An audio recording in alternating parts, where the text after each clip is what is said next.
Testing, testing, 1, 2, 3.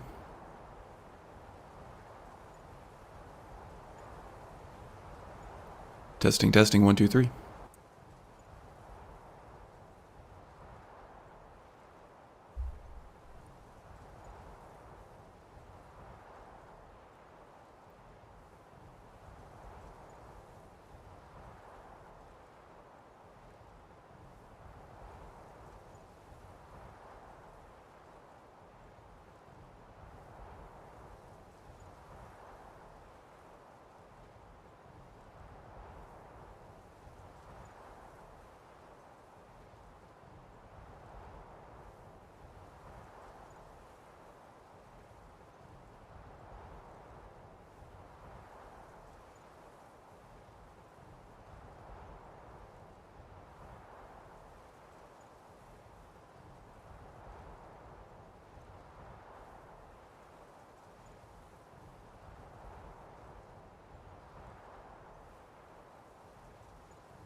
Alright, so let's go ahead and get started, huh? So let's see, where did we end up from last time here? I think...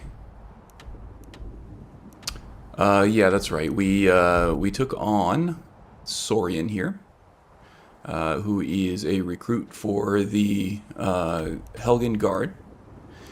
And our mission here was to take him to Stoudamire and clear out the Draugr, the undead that was infesting this dungeon here. So, during that time, we got a chance to evaluate his skill in combat, and I think he did pretty well.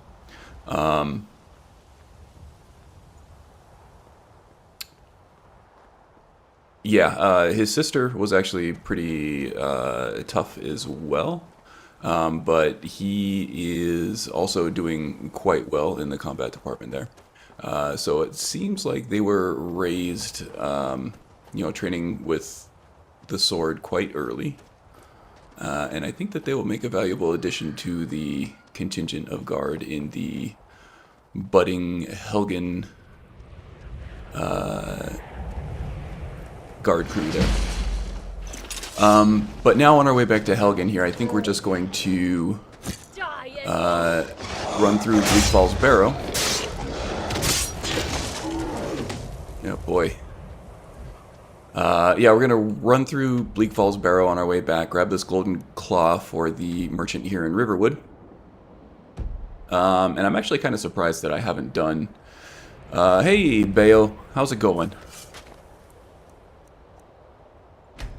Actually kind of surprised I haven't done Bleak Falls with this character yet. Quite a few hours into this playthrough.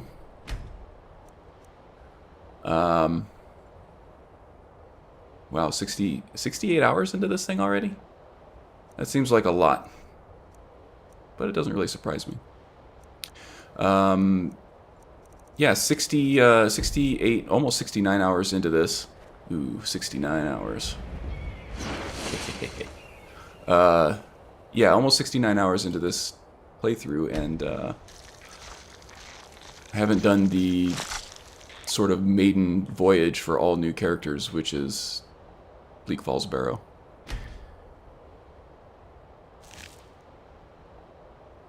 Still at work, huh? Yeah, I'm good.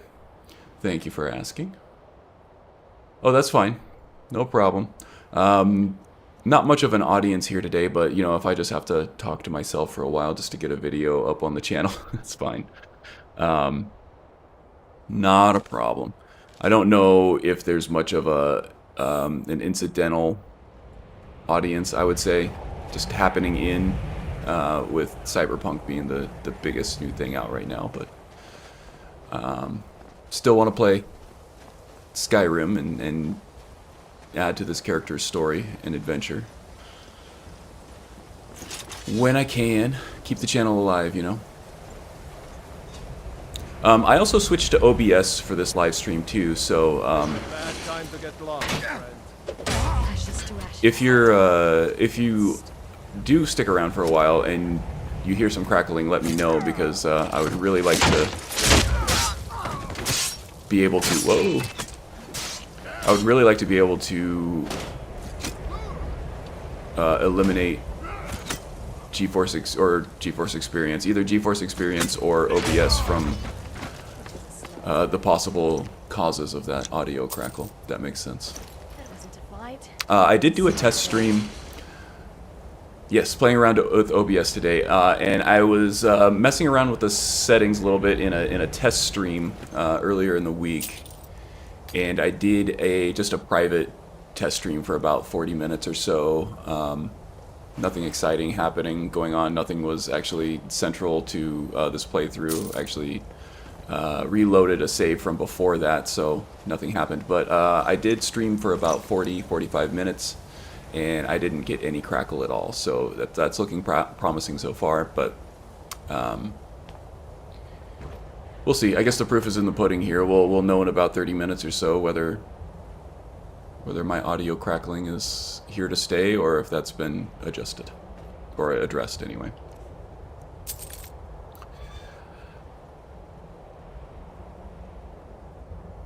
Okay, yeah, I am monitoring the stream live right now on my other monitor, and I'm not seeing any buffering here on my end, so yeah, probably whatever ISP you have over there is hitting some traffic issues or has some slow bandwidth or something like that at the moment.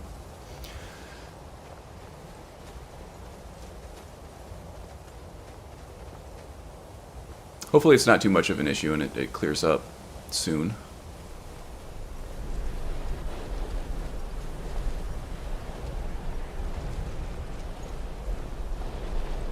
So you are moving to Switch for the Monday stream, I think you said? That's going to be interesting. I would like to experiment with Twitch a little bit too, just to at least get the lay of the land, so to speak. And especially if I get audio crackle after all this. Cripples, but what they lack in dexterity, they make up for in numbers and surprisingly stealth. Sorry, I wanted to listen to what Maricine was saying. Regardless of how sound they slip.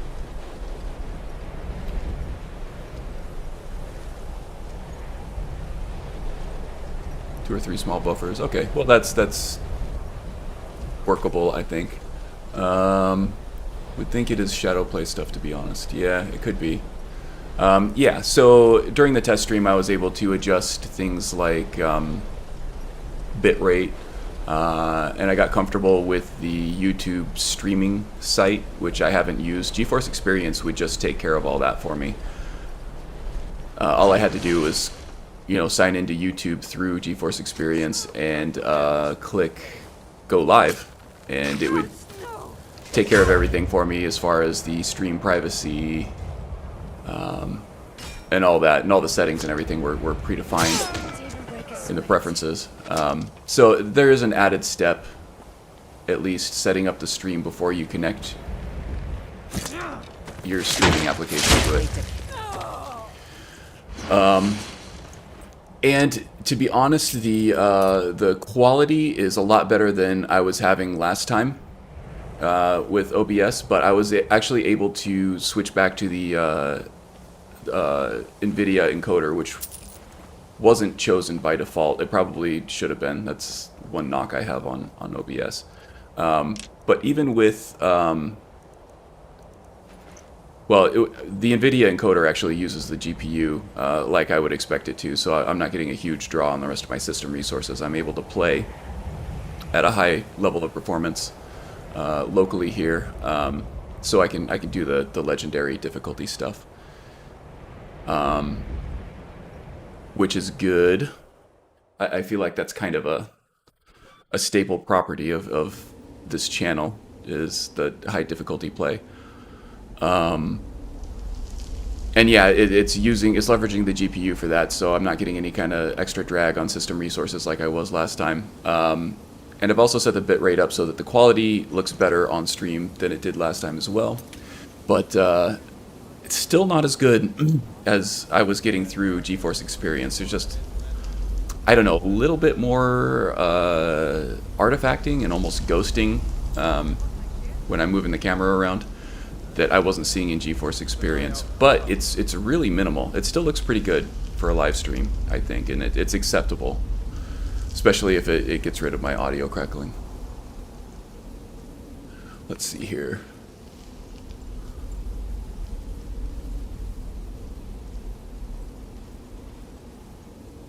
Pros and cons to both streaming solutions. Yeah, talking about Twitch. Created a new branding stinger transition for... Oh, nice. Yeah, I'm looking forward to seeing it. I like the new logo. I think you did a good job there. I really need to do some branding stuff for my channel too. With Cyberpunk out now, all my free time is like in that game, and I just don't have the time to learn a new skill as far as, well, I probably won't do Photoshop because of the price, but GIMP is pretty feature rich, and it's free. And I played with it a little bit before, but there's a lot to learn there, especially with you know, graphic arts. There is an art and there's a lot of skill to it in how to make things look good that I don't have yet. But I would like to learn. Yeah, the NVIDIA encoder, yeah, it does give great quality, and I think that's what GeForce Experience was using anyway, so that's good.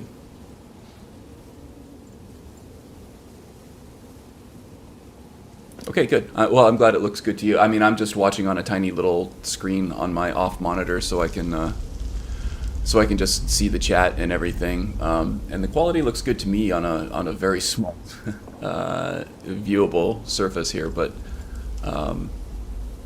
yeah, I'm happy with it. Even if it is not quite what it was through GeForce Experience for some reason. It's totally acceptable, for sure. And last stream we leveled up. We took a perk, I think it's called Rushing Tide, which is in the unarmed branch of the light armor tree.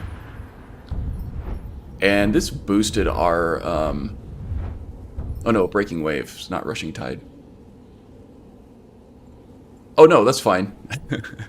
That's why I do these streams every weekend, is to hang out with people and, you know, give everybody a chance to connect where, if everybody's, you know, working from home or feeling isolated because of the pandemic or whatever, it gives us a chance to talk and connect. So honestly, the gameplay is almost secondary to, you know, just communicating. So bombard away.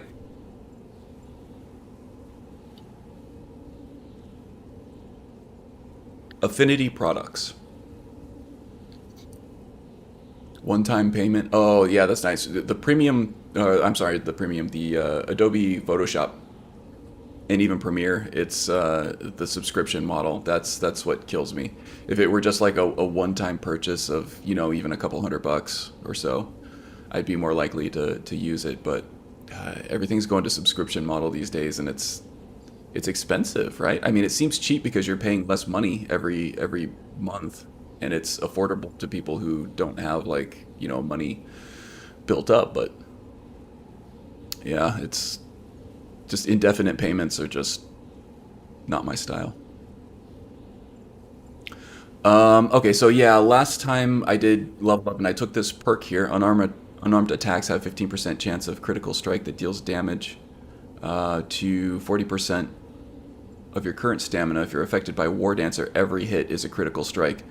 So we're getting that critical strike drumbeat notification sound a lot, like pretty much every time now. Because War Dancer lasts at least a few seconds, but long enough for us to deal enough damage to end the battle. So pretty much every strike that we do is going to be a critical strike until we get hit. And one-handed melee weapons cancel this effect, but yeah, that's not an issue. So yeah, pretty much every strike that we do is a critical strike with this huge damage buff to it. I think that Jagasta is officially overpowered now. When I was doing my test stream for OBS, I was just running through dragons and Draugr Death Lords and just, you know, high-level vampire masters and everything, like, with no problem. I was just running through it. I wasn't even trying. So, I don't know. This build might officially be broken, but I think there still is a lot to explore in Jagasta's story. So, we can still forge on relationships and stuff, and it still might be fun to experiment with a more breadth of gameplay ideas here instead of just running up to enemies and punching them in the face. I think, anyway.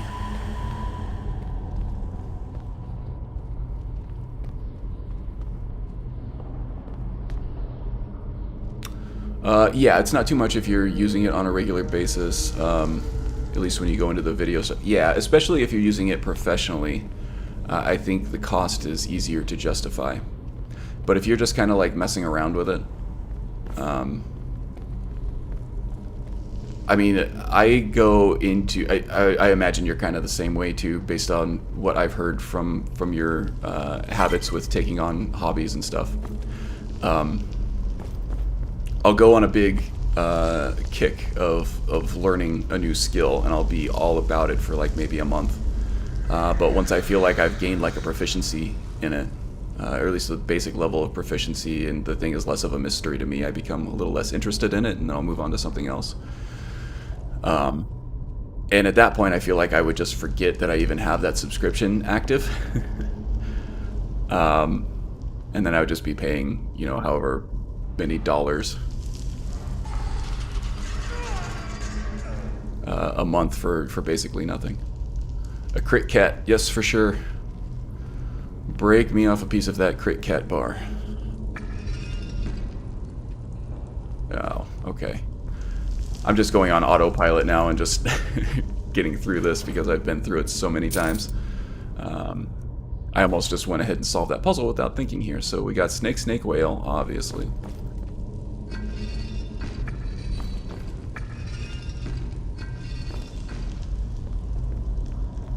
A crit cat. I like that.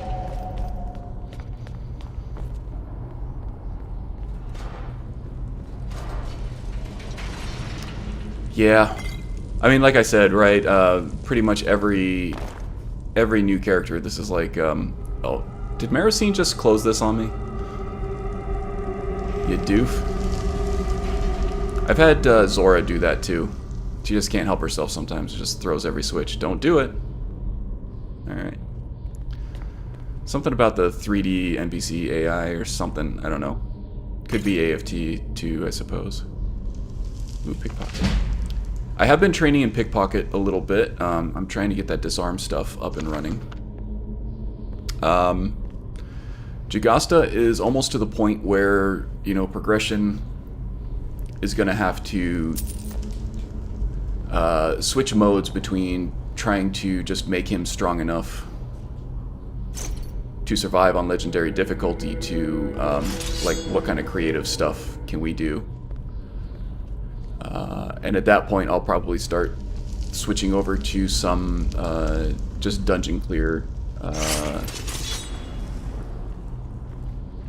produced videos for the YouTube channel, as opposed to a live play. Just because when you have no fear of dying, the tension kind of goes away, right?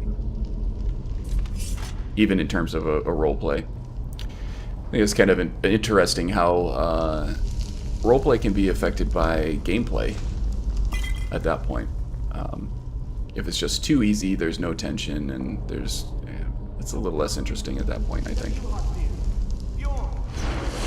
And one of the major draws for a role-playing game like this, even action role-playing games, is the progression to strength, I guess. It's the journey of getting to a point where you're so strong that you're not afraid of anything anymore. And once you get to that point, progression becomes a little less interesting, and gameplay becomes the endgame gameplay becomes like the name of the game. I just said game 3 times in one sentence. And I do have followers, and they're doing a lot of damage because they are... I'm playing at legendary difficulty, so it's like all of the NPCs are strong, not just the enemies, so that is helping me a bit. But there it was kind of just like 1 block bash and 2 regular attacks. And with the fire damage that I have from Hissing Dragon, the damage I'm doing is just incredible. So, not much death tension, I guess, I would say, at this point. Get me out of here. With this character. But, okay, so let's reset... Oh, let me catch up on chat here. It is so autopilot that I forget to loot the claw a lot. Yeah, I do it too. So the most interesting thing about this dungeon run for me is where Arvel ends up, his body, to loot. Because if he hits that grate trap, he might be flung somewhere, some very interesting places, or maybe even through the geography of the floor sometimes. So that almost becomes the most interesting part of this dungeon in terms of mystery, I guess. Alright, so I think I need to switch gears a little bit. Oh, Jagasta's such a lovely character, but you're right, it loses some interest when everything is so easy, at least to play the character. Yeah. The search for the claw, indeed. So I think I wanted to switch gears here a little bit and just try to get back into Jagasta's head. If the gameplay and the dungeon itself is so familiar that it's not that interesting, then we're gonna have to rely on the character and his motivations and his thoughts and feelings about the situation. So he is all too happy to help Valerius with finding his claw. He loves helping people. Now cut me down before anything else shows up. And I think he's also hopelessly naive in terms of people wanting to take advantage of him. So he's probably going to play this as, you know, trusting Arvel, even though he shouldn't. And many of my characters now, if I'm not doing like a strong role play or whatever, I will just kill this guy right away as soon as I get him out of the webbing, just to prevent the search for the claw, as Beofish was mentioning there. But let's take this from the perspective of Jagasta here, and we see a person in need getting ready to be eaten by a giant spider. So, okay, are you the one who took the claw? Yes, the claw. I know how it works. The claw, the markings, the door in the Hall of Stories. I know how they all fit together. Help me down and I'll show you. You won't believe the power the Nords have hidden there. Okay, let me see if I can get you down then. Sweet breath of arcade, thank you. You are welcome, friend. I'm sure you would do the same for me. Oh, Jagasta. It's coming loose. I can feel it. There you go. Not too cramped up, I trust? Why should I share the treasure with anyone? Oh yeah, I think I saw Magus using that mod at some point, Beofish. Oh, hello, the wind. Not a problem at all. Take your time waking up. The best part of waking up is Jagasta in your cup.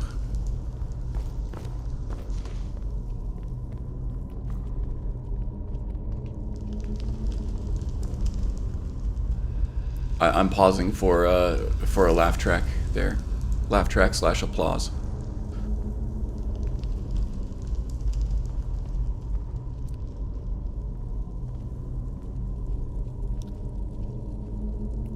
Yeah, Bayo, sure. Go ahead and link it to me. It did seem interesting. It did add some options. It spiced up Bleak Falls a little bit.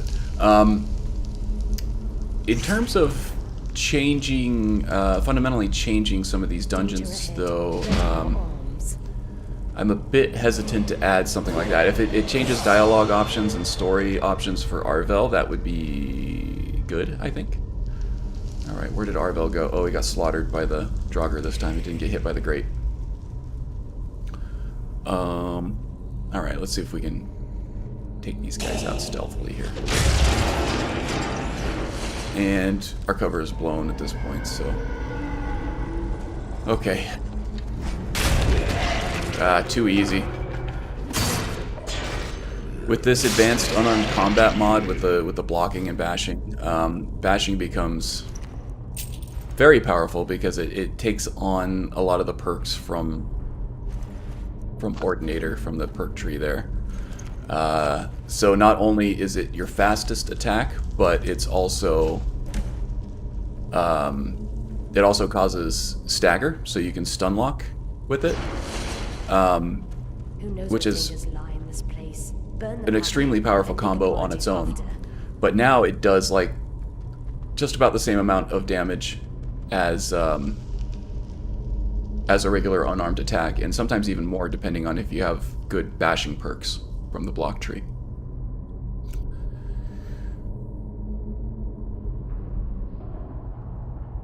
It does not really change the dungeons, but gives a lot of options to different NPCs. Bleak Falls, I needed to patch because of a leftover lighting edit, but other than that, no direct edits to dungeon. Okay. That sounds pretty good to me. I would love to check that out. But it's not just Arvel, it's some other folks too. Jagasta's not gonna preemptively wake up one of these Deadwalker, even though he probably wouldn't feel too guilty about killing these guys, because I think we've talked about it before. These folks have either forsaken Khanarthi or have been forsaken by Khanarthi to remain in this mortal coil and not move on to the sands beyond the moons, as Khajiit religion dictates.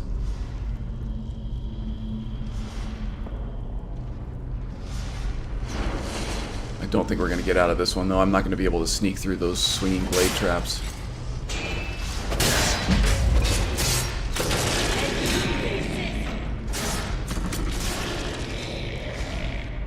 And yes, just to be certain here, we are definitely still on legendary difficulty. Other than Wildcat, I'm not running any kind of difficulty mods or anything. I'm not sure if Wildcat default settings change damage modifiers at all. Oh, okay, Wildcat is not managing difficulty at all, so this is vanilla adjustments for damage taken and damage dealt. It's just that, you know, Jagasta is just this strong now. Ordinator has some potential for some extremely OP broken builds, and I think I've happened across that with this one. That does sound interesting, Bayo. I like the idea of adding a little bit more consequence to the interactions with these, otherwise, you know, just baked in scripted NPCs that you see once and you're done with. Actually, the Lydia overhaul looked pretty cool too. That's a fairly new one, I think. Alright, Saurian's going to charge right in after me here, so I don't think there's really any way of doing this cleanly. I'm going to get through there and pull the chain as fast as I can, but these NPCs are going to get cut. I just don't think there's any other way around it.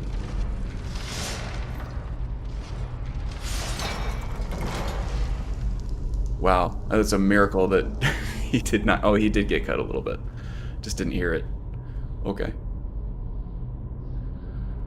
Sounds good, Bayo. No rush, obviously. It's not anything super important, but I would like to look into it.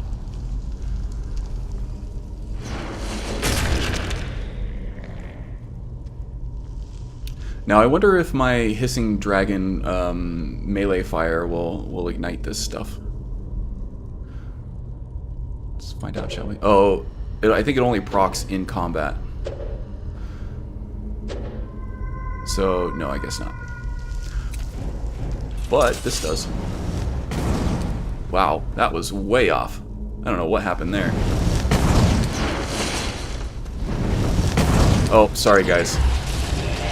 Bad Jagasta. Just killing your friends. Bad kitty. Maricine's just standing there.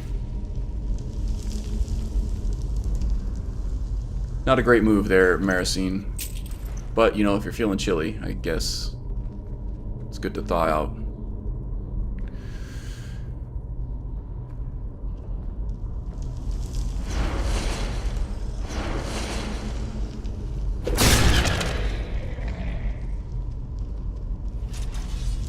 Some alcohol or too much skooma. Yeah, he's not aiming well today, that's for sure.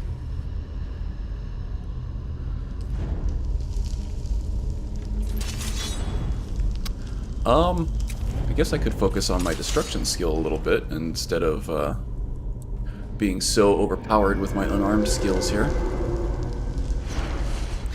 Yeah, I think Magus warned me that once I took oh geez, what was it? Breaking Tides? That I gotta level up too. I'm gonna start taking some magicka here so I can start focusing a little bit on getting destruction and some other things leveled up. Being able to cast more will help me progress them quicker. Yeah, Magus warned me that once I took the... what was it? Breaking Tides? I keep forgetting the name of that perk. That I would start being very... breaking waves. I'd start being very overpowered. So, Breaking Waves links up with this one. War Dancer, your agility enables you to strike more effectively, granting 20% more attack damage and critical damage if wearing all light armor. This effect is lost for 6 seconds whenever you get struck by an unblocked attack or hostile spell in combat. So until I get hit, if it breaks that clean streak, which can happen if I'm fighting archers or especially mages, it's hard to avoid those sometimes. I get the 20% regular attack damage plus critical attack plus 20% more critical attack damage. And then with this, if I'm affected by War Dancer, every hit is a critical strike, and critical strike deals critical damage equal to 40% of your current stamina. So 40% of, let's see, 3 minutes, be like 140, about 140, a little bit more damage per strike. It's ridiculous. It's really ridiculous. Plus, not to mention the fire effect from Hissing Dragon. So yeah, build-wise, Jagasta's a bit broken. Well, I'm glad to see he's got his aim fixed at least.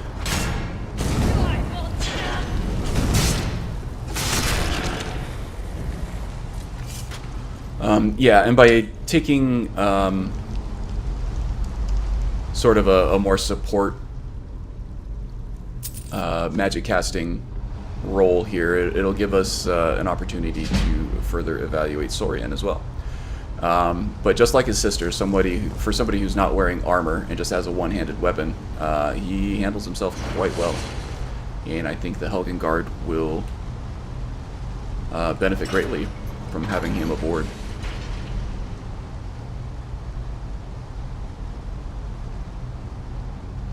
Yes, I would rather have the build be broken than his save, that's for sure. Worth a game. But yeah, it's, I feel like I should knock on wood. I won't because I'll drive my dog crazy, but, yeah, this second incarnation of this save has been actually really good. Another thing here is, at 55,000 septims, I'm probably looting too much as is, but I really don't need to go out of my way to... You know what? I'm going to take some glowing mushrooms, though. I'm not going to go out of my way to loot valuable items. I still am going to loot enchanted stuff, just in case there's an enchantment that I don't have, and obviously like Forgotten Magic Spell Tomes and stuff like that looks interesting. Oh, and we're getting hungry here too. Briar hearts. Alchemical ingredients, of course, for sure. I probably didn't even need to take that gold, but I can't help myself. I just can't.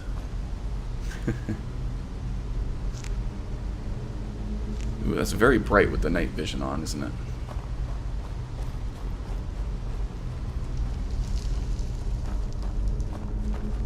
I wonder if at this level I get a Draugr down there or if it's a Frost Troll.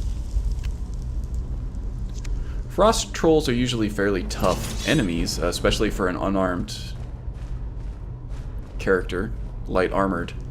But with Hissing Dragon, I can just hit him in the face a couple times and that fire damage hurts trolls really bad. So I'm going to take this opportunity to evaluate Saurian's technique against a troll there. Nice block, nice bash, flawless.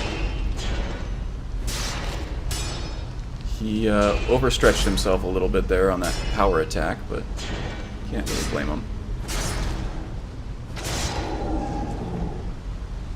Very nicely done. Blocking very well, using that quick block attack to interrupt the slow-moving power attacks of the Frost Troll. Very nicely done.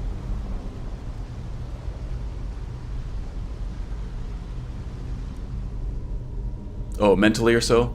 But yeah, on a technical level, yeah, it's good that it's not broken. I agree.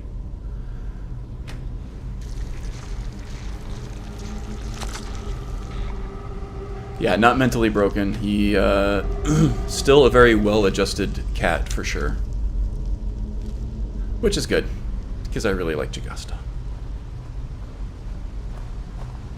And it's actually refreshing. I tend to play a lot of dark characters, especially like the characters that I do for the character concept challenges and stuff. I try to stretch my comfort level a little bit. Try to get out of my comfort zone and play sometimes darker characters, sometimes characters that aren't the most benevolent. But it's nice to just play a straight up good guy. It's relaxing, it's a little bit refreshing. Sometimes nuances, it can be exhausting. But when you're just running around helping people in a video game, I think it's clear why that is the trope, because it's good for your spirit, I think.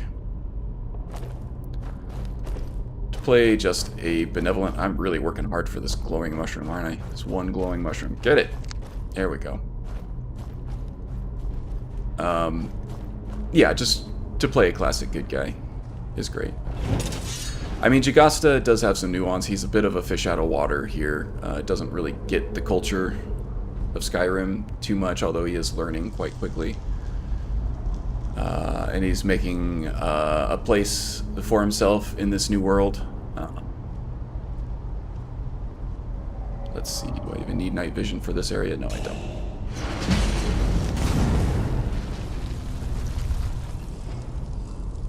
Oh, he's going right for... Yeah, Jagasta too strong. He's going right for Saurian there. We did get a Forgotten Magic spell, but it's one that we already know. Phantom Shroud. Take the form of a phantom, making sneaking 20% more effective. Once we go sneak route for dungeon clears and stuff like that, that might come in handy. And it still feels like something a monk would be able to do, you know?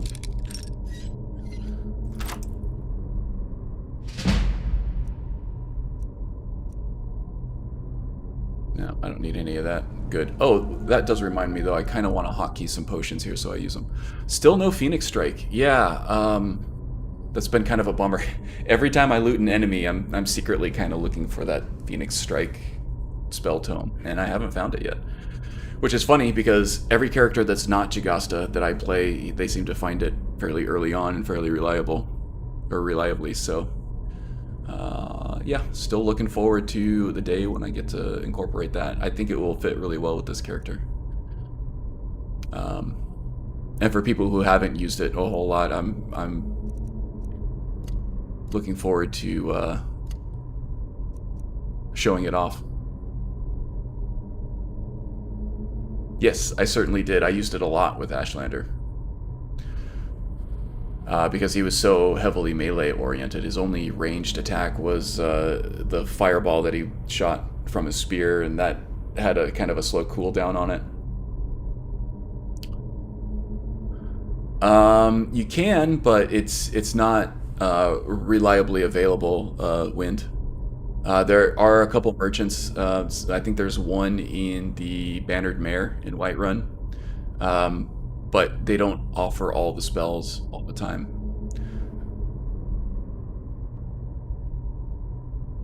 Oh yeah, I used it as a way to get in and initiate melee combat. But yeah, that teleport back out seemed pretty cool too.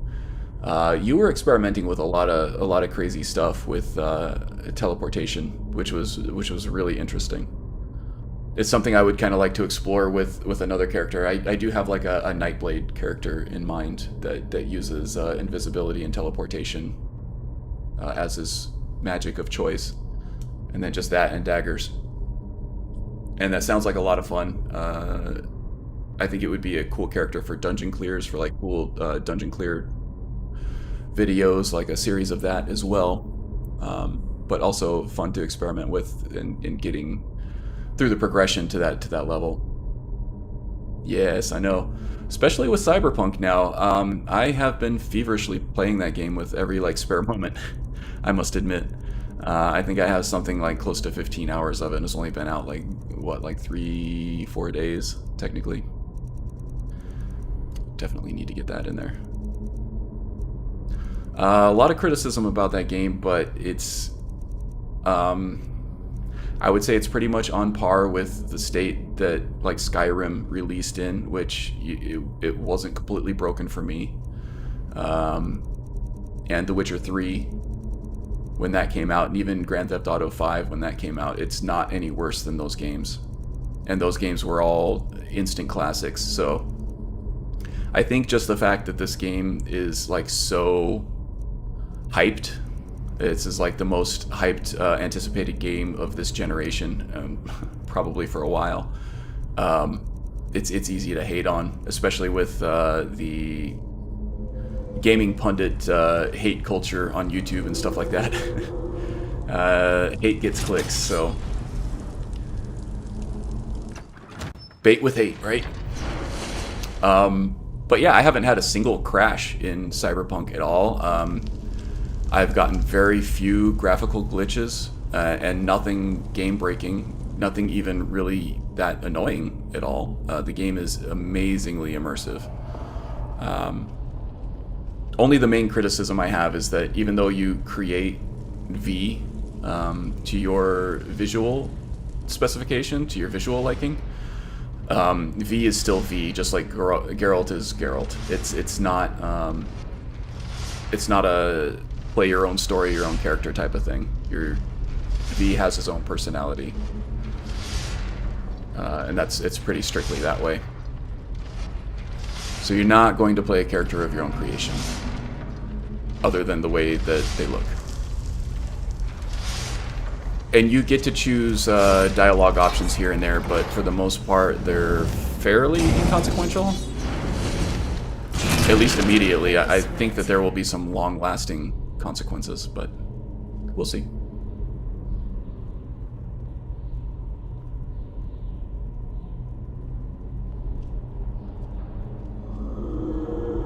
Yeah, I am getting just about the same kind of performance as I get with Skyrim, which is completely acceptable to me. Mostly 60 frames per second. Sometimes it drops to around 40. But that is with full ray tracing enabled. The ultra settings for ray tracing and high settings on pretty much just everything else. And it is easily, hands down, the best looking game I've ever played. And I hate to compare it to Skyrim, but it's really closer to Skyrim in terms of gameplay than any other game, I would say. Just in terms of progression and the way the melee combat feels, which some people don't like, but I think is fine.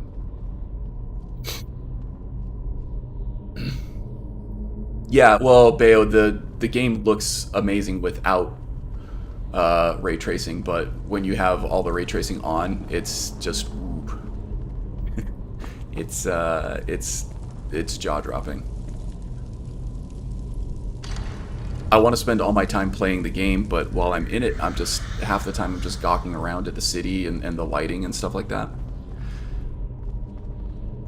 And Skyrim, even for a game that's you know, basically what 9-10 years old at this point, with mods and especially like lighting and texture mods and stuff, this game can look amazingly gorgeous even compared to current generation games. But Cyberpunk is definitely all the way next generation, bleeding edge. It's really, really good. Looks amazing. I'm gonna spend a lot of time with that, I can tell. I'm kind of getting the same, as I compared it to Skyrim earlier, I'm kind of getting the same vibes from that game as I did when this came out. So there might be a new obsession. I'll still be playing Skyrim, I can't not. Okay, so let's see, we did get Arvel's. I actually don't know if... Has Jagasta encountered a claw puzzle before? I don't know if I have.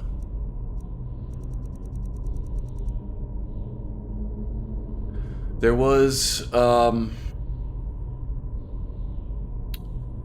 place where you reassemble the Galder amulet, but there was that writ of sealing there that Jagasta took to heart, so I think he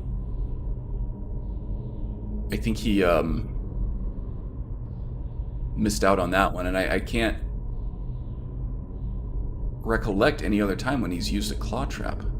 Or a claw trap, a claw lock.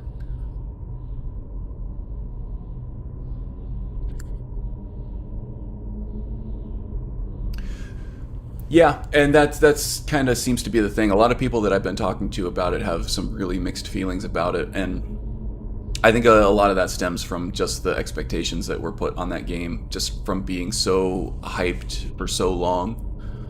I think people had very strong expectations of it, but they had very personal expectations of it too. So I think, like we mentioned earlier, that there was no way that it was going to live up to the hype for everybody, but my expectations, I expected it to be really good, and that's what it was. I didn't expect it to be perfect. I didn't expect it to be unnuanced in what it did, and I definitely didn't expect it to be super deep in all facets of the gameplay and its mechanics. So I was really afraid that I was going to be disappointed, because I allowed myself to get really excited for the game, but I ended up not being disappointed at all, really in any way. So I'm very happy with it personally. More so, I'm just disappointed with it that a lot of people were disappointed with it. I'm sad for them. I wanted them to like it more, but. Yeah, I don't really have any really major complaints about it, because I knew it wasn't going to be perfect. I just wanted it to be super immersive and enjoyable, and something that I could lose myself in, and it's 100% been all that.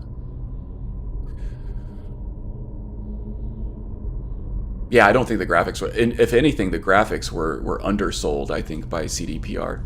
I think they should have hyped that up, because it really is the best looking game I've ever played. It did take some tweaking to the settings to get it to a place where it looked good, it looked amazing, and played well in an acceptable way at the same time. But I did figure that out, and once I did, it's like, okay, you got me. I'm done. Stick a fork in me.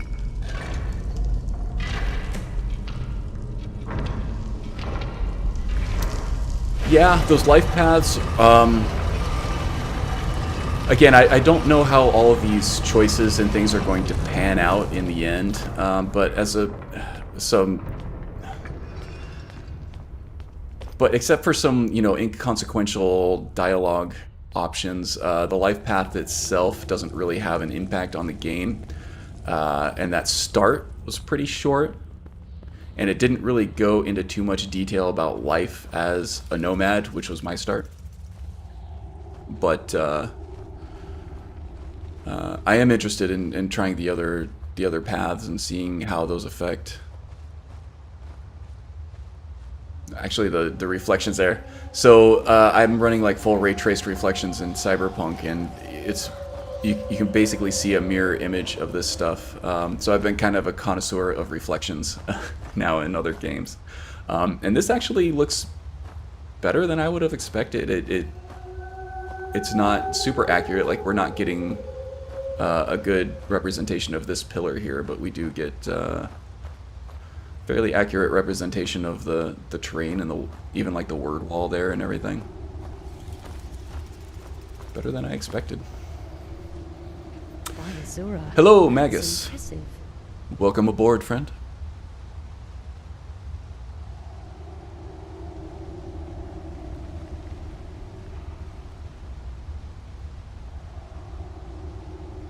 Or after the initial paths, I played all three. Oh, you already played all three starts, huh? Started more often to get used to the mechanics before I really wanted to start playing it. Ah, yeah. I'm kind of learning the mechanics as we go. Ooh, lunchtime. What's for lunch, Magus?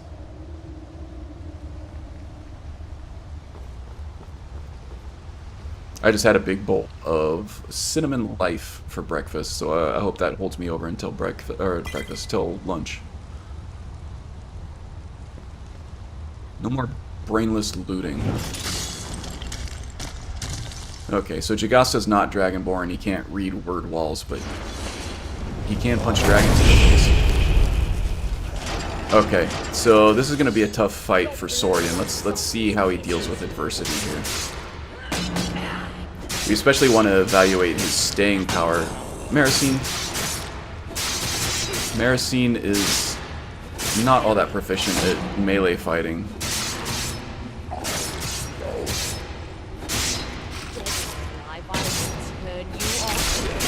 He really went after Maricine there. I was hoping to get a sense of Saurian's staying power there, in terms of how much damage and he can take. But, you know, he's pretty deadly with that glass scimitar of his. Now, this is interesting. For a Khajiit anyway, who is so closely tied to Khanarthi, having an immortal spirit fight alongside him is intriguing, right? I don't really have an equipment slot left that can be enchanted with something like this, but it's not to say that I can't re-enchant something like a ring or something and have it put on at some point in the future. I don't actually know if I have this one yet, but actually weapon enchantments don't do me much good, do they? Maybe for a follower.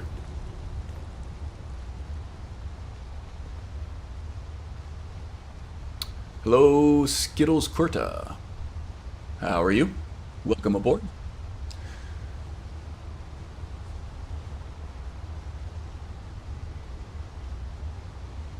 Oh, I gotta see what,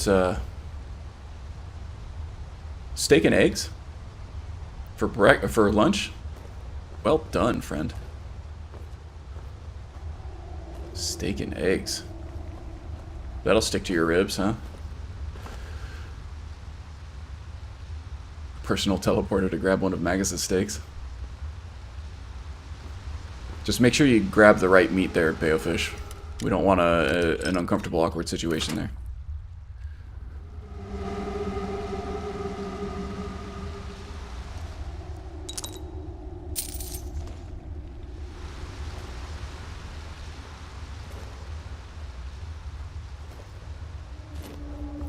No veggies needed.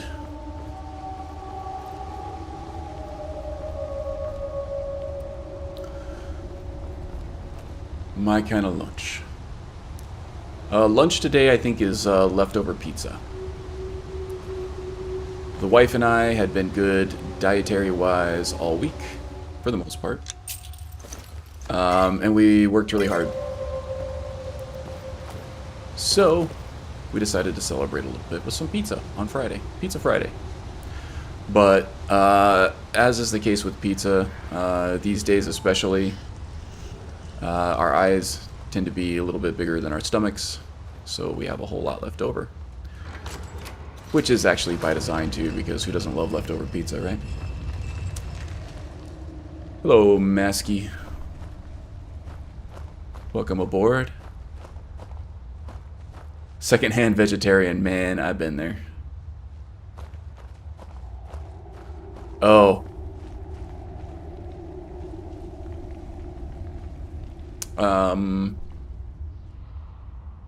You mean secondhand as in, you eat what your food eats. you get any of the vegetables that your food gets when it's alive. I get you. That's fair. I thought you were talking about maybe a significant other who is vegetarian.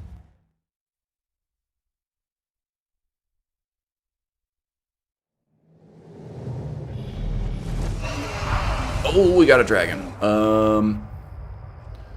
But it hasn't triggered combat yet. So it might be a friendly dragon. No, not a friendly dragon. Is that script lag? Or is there something else here? Is that dragon still around here? I missed a potion there, I know, but I don't really care.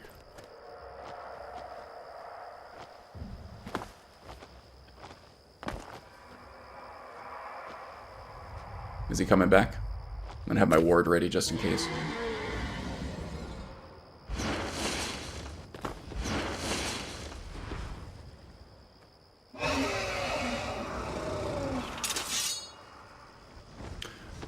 Yeah, Magus, you were right about, what was it, Breaking Waves? That, perk that boosts your crit damage, along with War Dancer.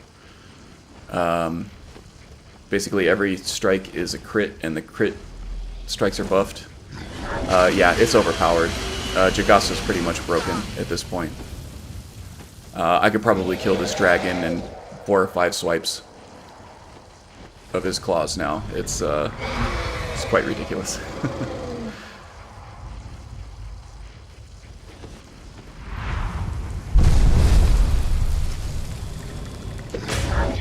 Seeing this? Yeah. This is legendary difficulty, unmodified. That was a regular attack and a power attack, and the dragon's dead. I would say this build is officially broken, right?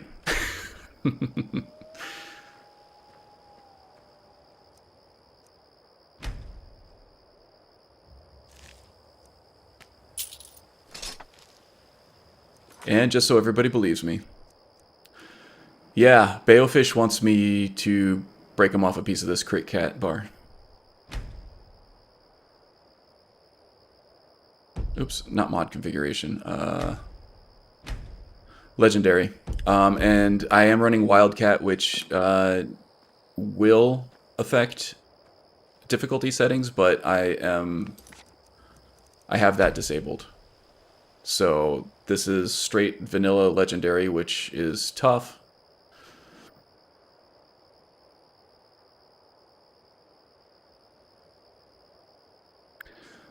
No, definitely not Magus, and even that wouldn't boost unarmed damage as highly as what these perks are doing. My stamina pool, so the let's see, was Breaking Waves. That perk gives you what, 40% of your current stamina levels. And my stamina pool isn't even that big. It's only like at 350, so I'm only getting like 140, well, only getting 140 damage boost, but that is enormous, especially for quick unarmed attacks, right? Yeah, I guess I could do that. I could do that. I hesitate to do it because it's sort of the end game of these longer play role plays is that once the build itself comes to maturity, and I feel like I've had enough of the role play a little bit, like I've explored the character enough. I tend to transition these characters into dungeon clear tools to create like gameplay videos of clearing certain dungeons in creative ways, kind of like I did with the Ashlander, and to a lesser extent the Ice Wraith. I just didn't have the time to be as creative about that one, but definitely the Ashlander dungeon clear at that was the Solstheim, the Bloodskull Barrow, I guess. That was very well rehearsed, and I really used all the tools in the bag for that one. And that's kind of what I'll do with this character as well. And because of that, I kind of want to keep difficulty settings, character or enemy spawns and everything pretty much vanilla, so that it acts as a reference point for other people playing the game for just how powerful this build can be, if that makes sense, you know? But that's nothing to stop me from temporarily, I guess, managing difficulty through Wildcat and making things more difficult. But this is kind of the first time I've played since I've gotten that perk, so we'll see how this goes. Level is at 36, and I'm still getting regular dragons, so, I mean, once we get, like, Elder and Ancient Dragons, or Blood Dragons and stuff like that, things will get at least a little more difficult. But with the damage I'm dealing now, I can't see how it would be much more difficult if I can keep my defense up.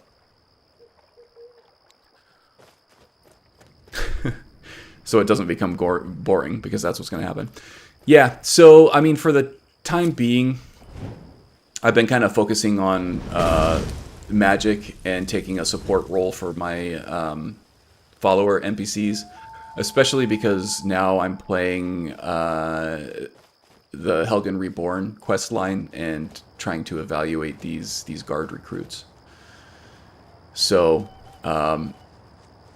it hasn't broken the roleplay too much right now, and it kind of helps getting into these hairy situations because these recruiting missions, as they go on, get harder and harder.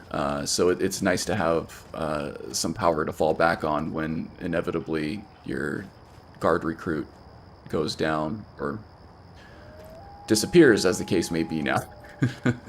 Where is that guy? Let's get to Riverwood, and then we'll wait. Maybe spawning through that low door into the Sleeping Giant will spawn him. What is this? We got some necromancy here. The master is on vacation. Don't listen to Derven. Vacation is where the head is. That is what Dervenin told us about our master.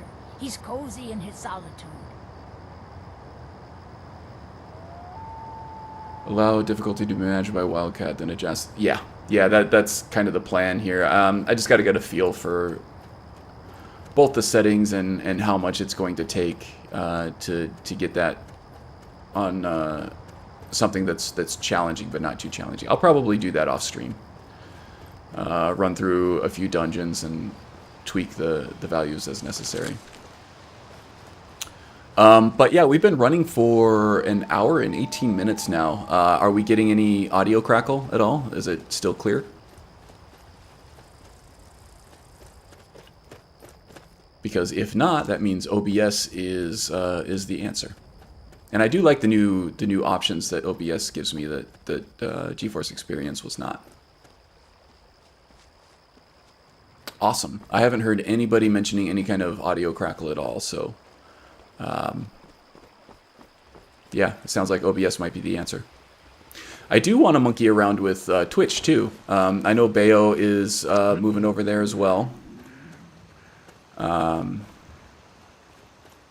I like where I'm at with YouTube right now. I like the control that I have over the content, things like that. And I like that I have one place to put all my content. I don't have to split my audience at all. But I do want to learn Twitch, is the thing. So I might attempt that in the coming weeks. Now that I'm stable, or appear to be stable with the audio issues and everything now, I might stick with this setup for a bit. But yeah, I might explore Twitch a little bit too in the future.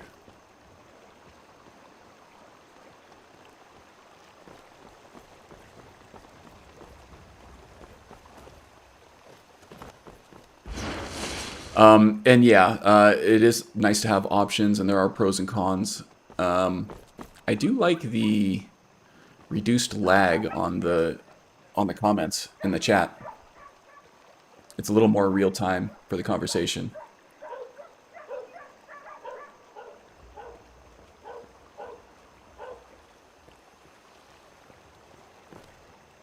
Okay, what time is it here? 10 o'clock. Wow, we spent a lot of time at Bleak Falls there.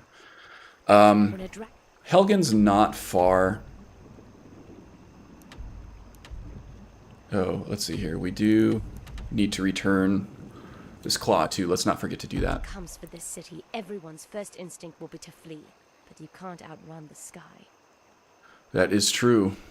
Just got to take cover. Preferably cover with a non-flammable roof, but those options are limited here in Skyrim, I've seen.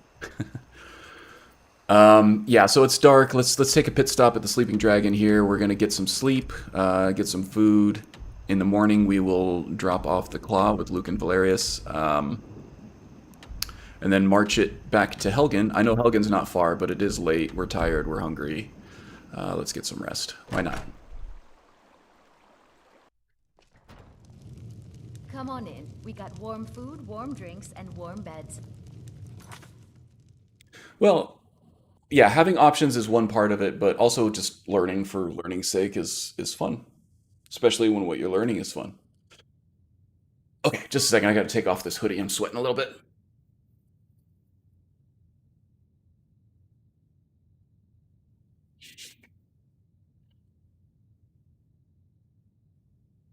That's right. It's getting naked time. Okay. Ah, that's better. I actually should probably turn a fan on, too.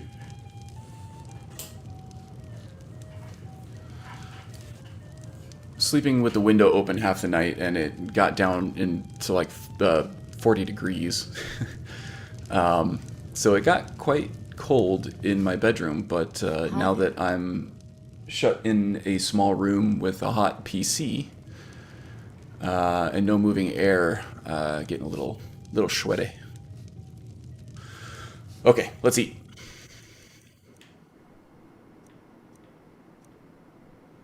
Go for some goat, some cheese. We'll get some fiber from the bread there. And it looks like that's satiated us. We'll go for some mead and some water. What can I do for you? Yeah, do you have any mead? Drink for the thirsty, food for the hungry. What you got? What you got? You got any of the name brand stuff? Haunting Brew, Blackbriar? Sure.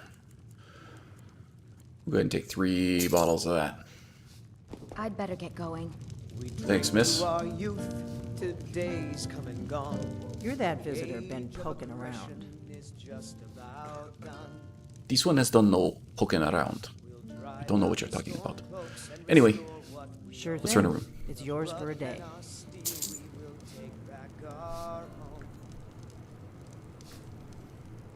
Down with Ulfric, the killer of kings. On the day of your death, Did that actually go through? Oh. I think Jagasta's cold. Children of Skyrim, and we fight all our lives. Can I see that in first person view? Yeah, alright. I don't know what's going on there or how to fix it, but not really much of an issue, I don't think, at the moment. That might actually get a little annoying. I hope that's not permanent. Hopefully it's just a script lag thing. It didn't disable when I went indoors.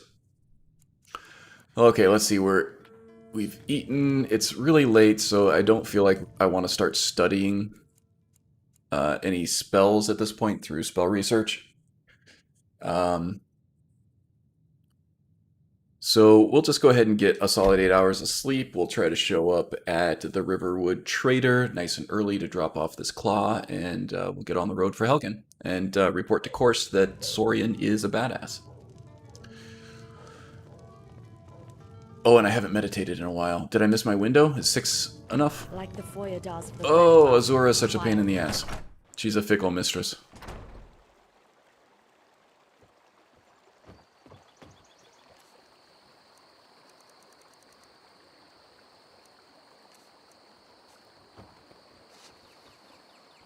Ah, I did not. You know what? I'm going to be forgiving to myself. And I'm going to make sure that I wake up in time to pray. Now, I don't know if this happened on stream or not, but I did gain devotee status for Azura worship. And that has some pretty powerful abilities that come with it. So I'll go over those in a second. But right now, I got to get this math right. So we got 11, 12, 1, 2, 3, 4, 5. We'll go 7 hours. That's still a pretty solid night's sleep. At least in terms of the nights of sleep that I get. Okay, let's get out Like there. the Foyadars of the Red Mountain, fire runs through our veins. Excuse me. Please move. It's early. Too early. Only farmers and roosters enjoy this hour. Personally, I agree with you, Maricine, but something tells me that that Jagasta is an eager beaver. He likes getting going early in the morning.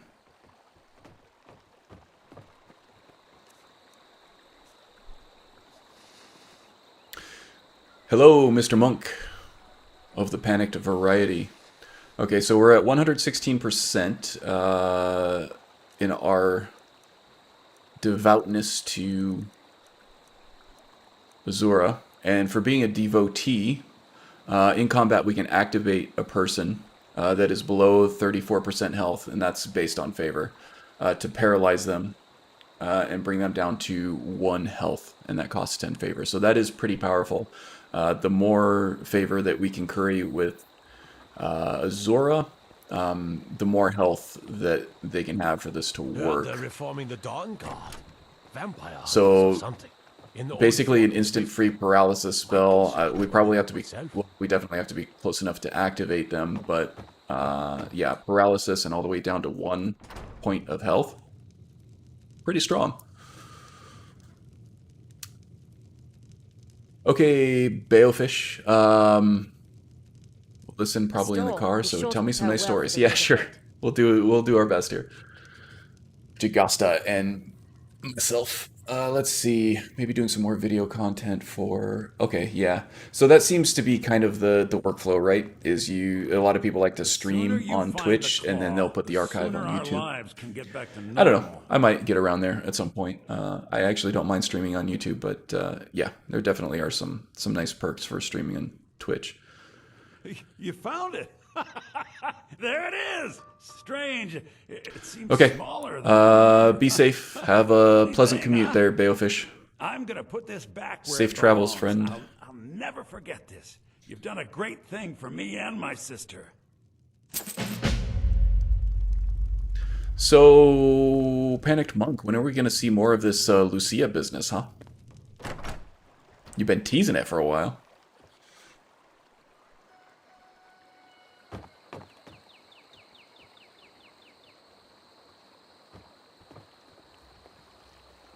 Just export. Yeah, it doesn't seem to... Is there something I can do for you? It doesn't strike me as something that's all that difficult. But I would like to learn it, at least enough to know the pros and cons of such things and kind of see what I like better, you know? I think for me, the main draw going over to Twitch might just be the less latency on the chat. There's more of an audience there too. I'm not as concerned with growing the audience, honestly. I don't feel like I want to do this for a living. It's more so just a social outlet for me and a way to create some kind of a shared space for us to just get together once a week and have some fun. Play some Skyrim.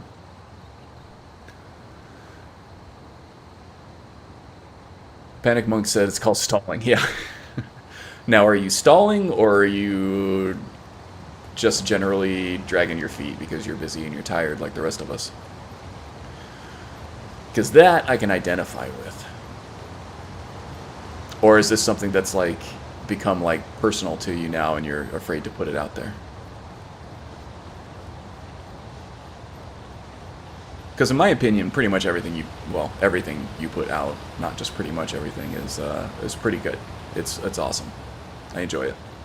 So I don't think you have to feel hesitant to release this. If that's the case. Overall stream stability for both streamer and user. Yeah, it seems like people have less technical issues with Twitch too, right?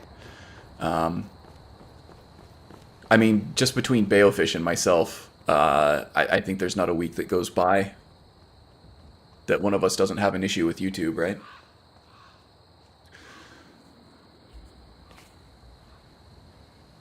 Let's see, we're going to Helgen. I think that's this way. I think. Let's see, we got... What is this? Oh, I thought I had block handy.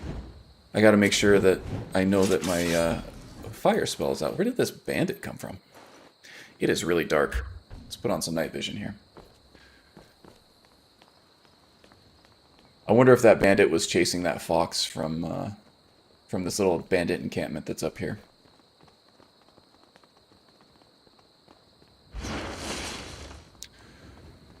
Well, we'll be on the lookout for more, but I'm not going to go out of my way to chase him down. I don't think Jagasta would either.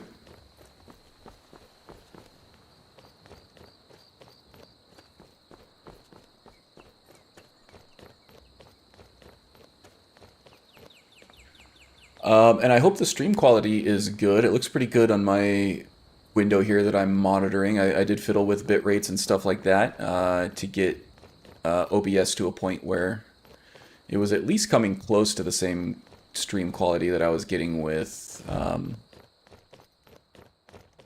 GeForce Experience. No, the early stuff isn't so good, but no, it's more complex since Wind and I will be working. Yeah, that's an exciting collaboration there. I think we're all looking forward to. Just more complex. Yeah, so just more work and more synchronizing schedules and stuff like that. I can understand how that would take longer. I don't think you're stalling. That's just a lot to manage.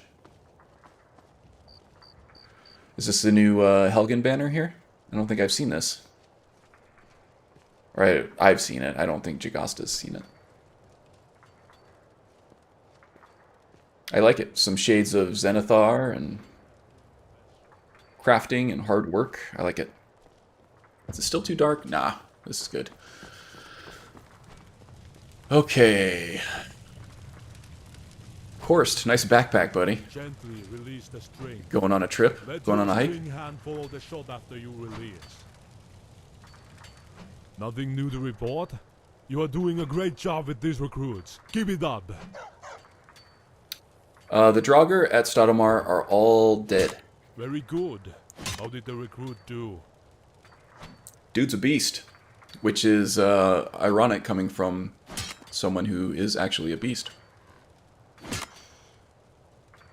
He seems well trained and disciplined. And then some. Now, is that so? Thank you for your report. So what's next, Korst? We've been warned that the bandit clan that you took care of before was just a decoy to hide their true plan from us. We have it on good authority that the new chief is gathering a large force together at Skybound Watch to attack us and retake Helgen. Skybound Watch. We need to catch him by surprise and stop him before he can attack us. See what you can find. and report back to me. Recruit! Stand tall, soldier! Soldier, I fought side by side with your countrymen years ago. You have made them and me proud. Dismissed. Sir, yes, sir. Oh, Saurian has a weird voice. I don't think I've heard his voice before. I wasn't expecting that. Alright then. Okay, so... now he has us going after bandits, and if I remember correctly... there's only one remaining. Kendrick. This Skybound Watch is quite a tough dungeon. Lots of high-level enemies and everything. So this will definitely test our newfound OP-ness. I just said penis on stream. Yikes. OP-ness.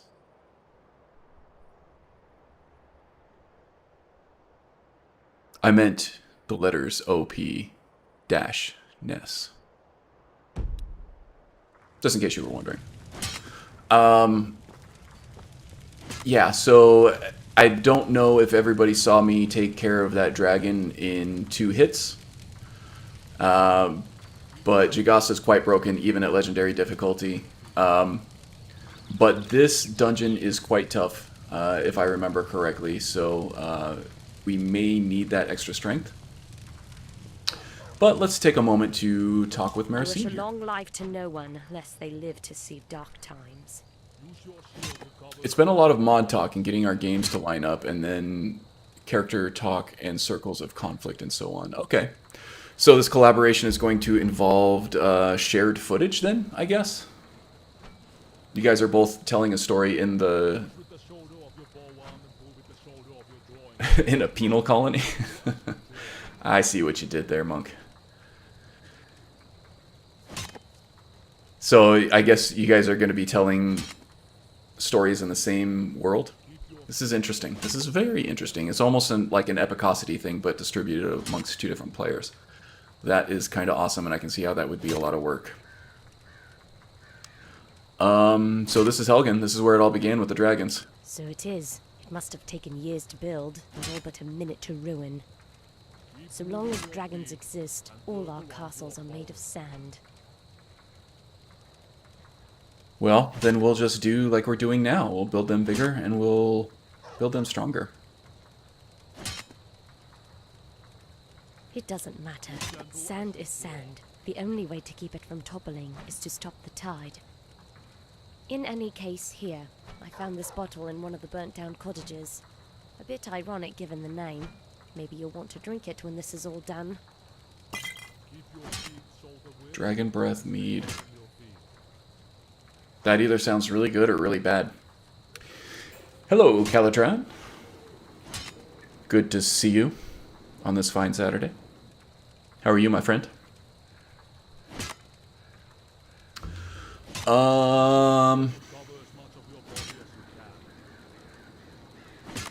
So how does it feel to have finally fought a dragon?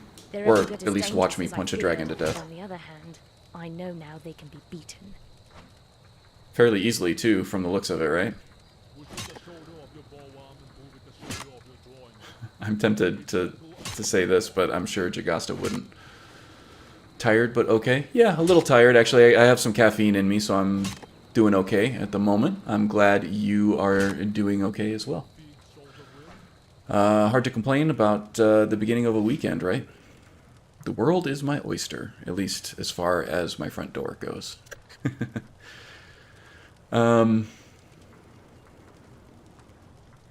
Yeah, legend or not, they bleed like any other. Yes, it's one thing to see it in your dreams, and another to see one fall before you. Still, I feel this was only the beginning. There will be many more dragons to vanquish before this land is cleansed. So, what about the experience itself? Was it not rewarding? I won't lie, I've dreamt of this moment for some time. And with every dragon we slay, one less will come pouring out of the ash. Thank you, Hunter. Someday, when they're all dead, I'll go to sleep and dream of... That sounds really awesome, Joel. I'm really looking forward to it. I love both of your guys' content. It's going to be fun, I think. But take your time. Don't get burnt out on it. I think that's probably going to be your biggest risk there is feeling like it's too much work at points. So take it slow. I think it's time we got to know each other better. If we die fighting. She's a tough cookie. Okay, so let's find Kendrick here. Stand tall, but not too still. I think these guys we've already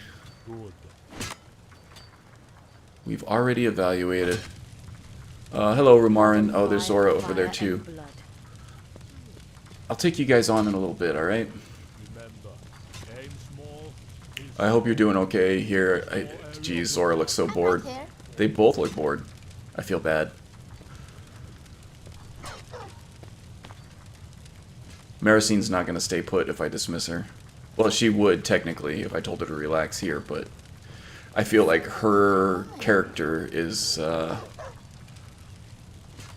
one that would stick around and help a rebuilding Helgen when she's obsessed with hunting down dragons.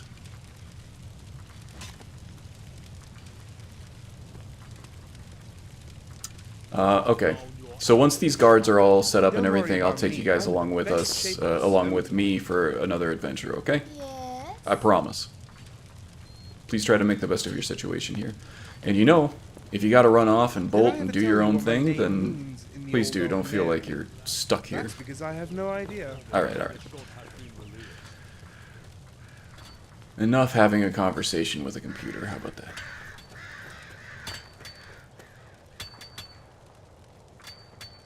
That is not Kendrick.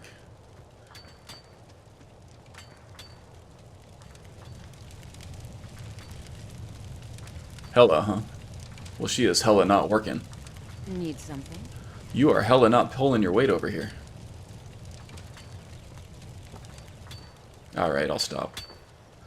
Alright, where is this Kendrick fella? Alright, we got a marker over there somewhere. I think that's Falco, right? Yeah. Where you be, Kendrick?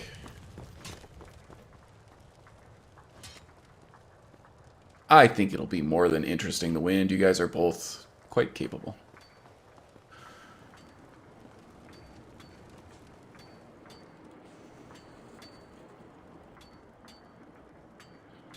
Yeah, when you're beholden to somebody else as a part of a team or a group, that always puts more pressure on, but be nice, have fun, relax, all good. Come with me, recruit. It's time for your evaluation. Where are we going? Not Kendrick, Kendrick. We're gonna go kill some bandits. Oh, right away. I'll be right behind you. He sounds a little pensive, doesn't he? A little hesitant. This does not bode well. We'll have to keep a close eye on this one. Ah, look, Maricine is actually helping. Tilling the soil a little bit. Never have schedules because it can get tiring very soon. I tried that with CL's story first. Yeah, especially with creative endeavors, it's... Trying to introduce structure and math to it sometimes can sacrifice the vision, right? I don't think any of us are getting paid for any of this, even though we tend to take it seriously. It's kind of a big thing for a lot of us. But yeah, I don't feel like we should have any kind of obligation or pressure if you know we're not doing it for a living or whatever, right? Pleasure is but pain's costume. Take your time. Glad to see you helping out. Maybe she's gonna surprise us a little bit. Maybe she would stick around. I don't know. Okay, let's see here.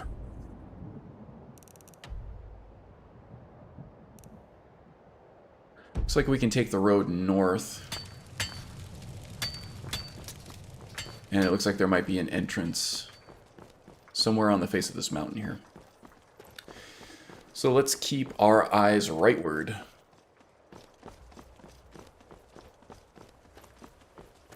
So yeah, Calajan, that's kind of my feeling on things too, is that if I'm going to do a hobby like this, I want it to bring me joy, right? This is what I do for fun. This is how I recharge after doing the things that I have to do.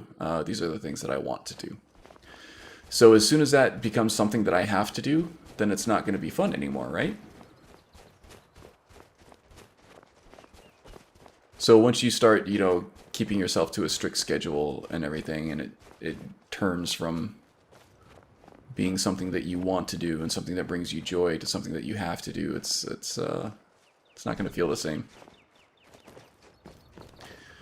That's why I think it's important just to be nice to yourself and be forgiving and lenient with yourself, because we tend to be very nice and relaxed and lenient with other people more so than ourselves.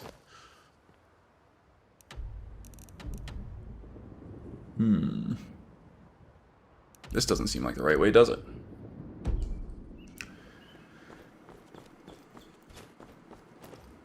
Well, these two certainly don't think so.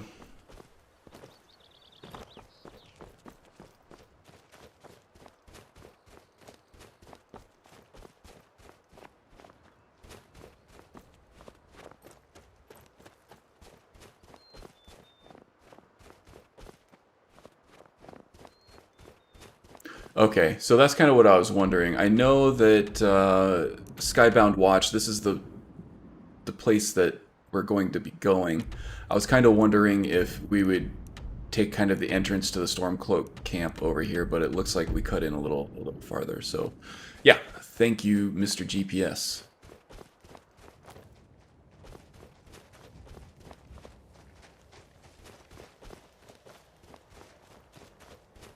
Hey, that's crazy. If you replace the U in your name, Magus, with a P, your name becomes MaGPS. Which is what you were just now.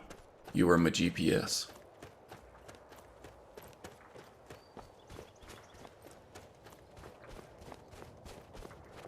And you often play the same role for another person in this chat, I think.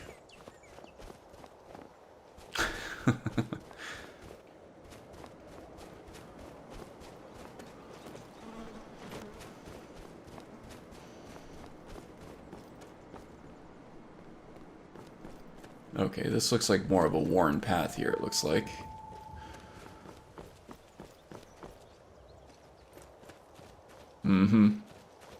No idea, A. God, no! Lord Ismir, you'll pay for that! Do your work! Oof. You're as good as... Where are your gods now? So I did get hit with that arrow. It's going to take a few seconds to get the critical, the War Dancer perk active again. Alright, I got to start evaluating Kendrick here. Not a great choice shooting somebody point blank with an arrow. Looks like he's got some kind of spell absorption there. Is he a Breton, maybe?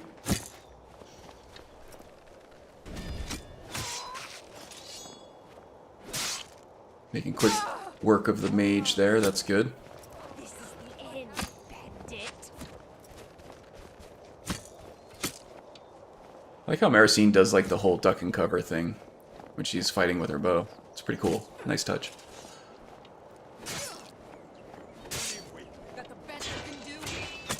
He seemed a little pensive at first, but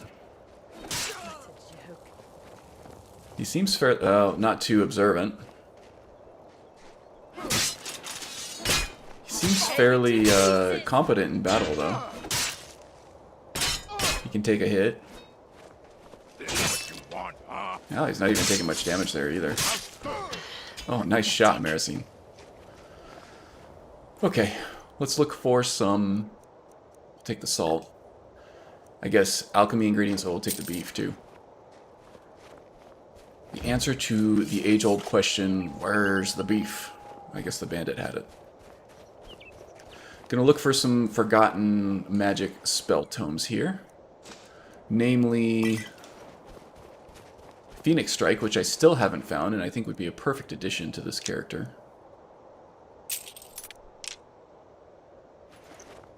I do like the Nordic Scrimshaw bow that comes with immersive weapons, I believe. It's one of my favorite bows. And there was a bandit chief over here that rushed us, I think, somewhere, right? I think this is she. Yeah, nothing good. Alright. So far so good.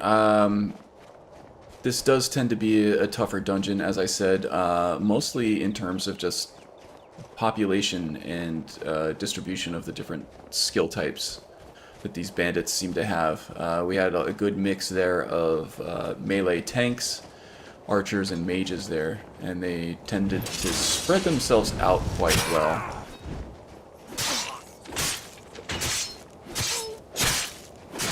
It's like Maricine activating Spirit Walk there.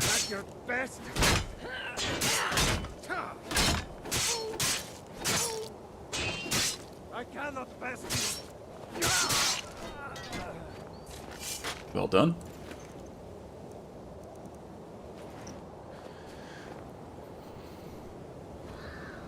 Ben F5. Oh, thank you for reminding me. Oh, let's see here. The wind is not impressed, Magus, at our little comments about my GPS. And Trailian's here. Hello, Trailian. Watching Little Trailian. Okay. Well, yeah, definitely keep your eyes on that one. Seems like a little troublemaker, yeah.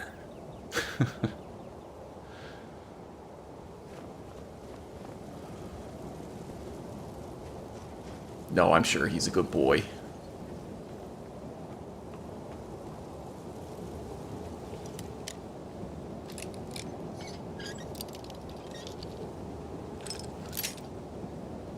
Oh, she's less unimpressed with our comment, and just more unimpressed with the fact that the GPS mod still doesn't exist. He is a troublemaker, huh? I knew it. He's got that twinkle in his eye. I can tell.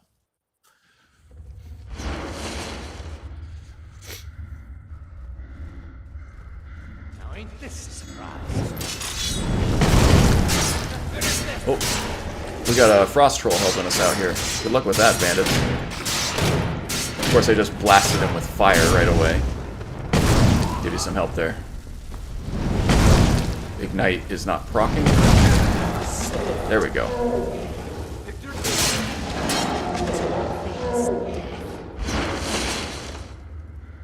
Is that still my troll? Oh yeah, it is. Okay.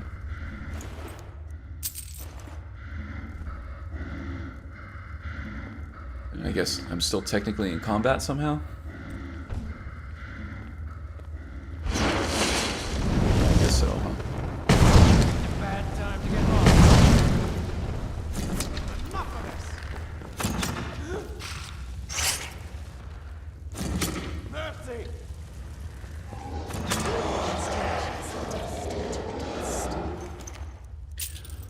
When I do get around to installing, ooh, Sunbeam. Treat every shadow as if death lurks inside. Nice. Might be a nice little unique item for somebody at some point. We'll hold on to it, I think. What was I saying? I was saying something. I don't remember what I was saying.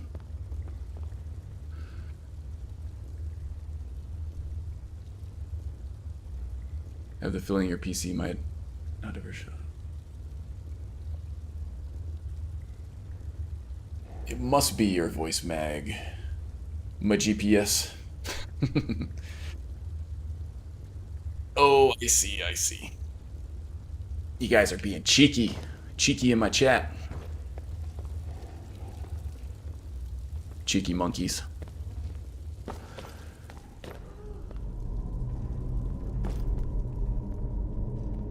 I was saying something. What was I saying?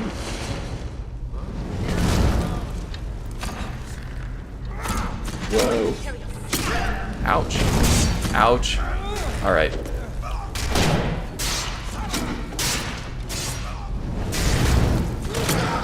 Ouch. We're routed! Fall back!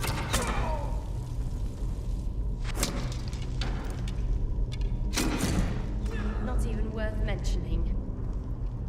Really? Because she shot me in my Khajiit bunghole a few times.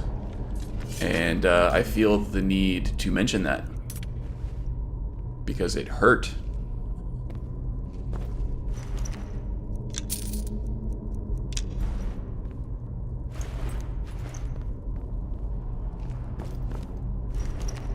FMR tomes, FMR tomes.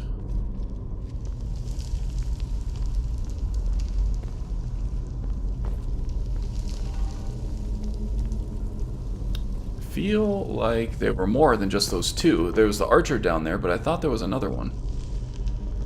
Maybe it was just those two. They were tough, though.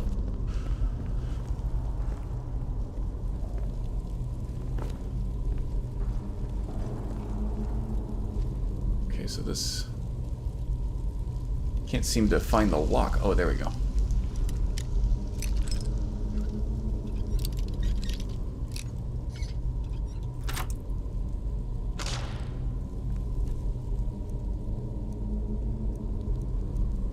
Nothing there I'm interested in. Okay. Archer, you got anything good? We'll take the arrows. We'll give them to Maricine if she needs them. Skybound Crypt. I believe this is where we're going to be going eventually, but I want to check out the rest of the area over here.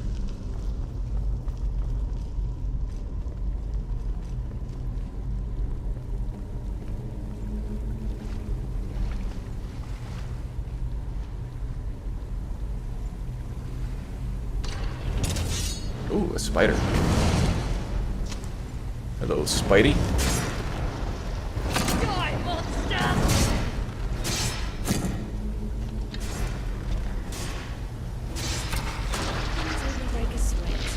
You can take some good poison there. So far the evaluation goes that he is one tough cookie, this Kendrick fella. He seems a little pensive, a little spacey at times, I would say, but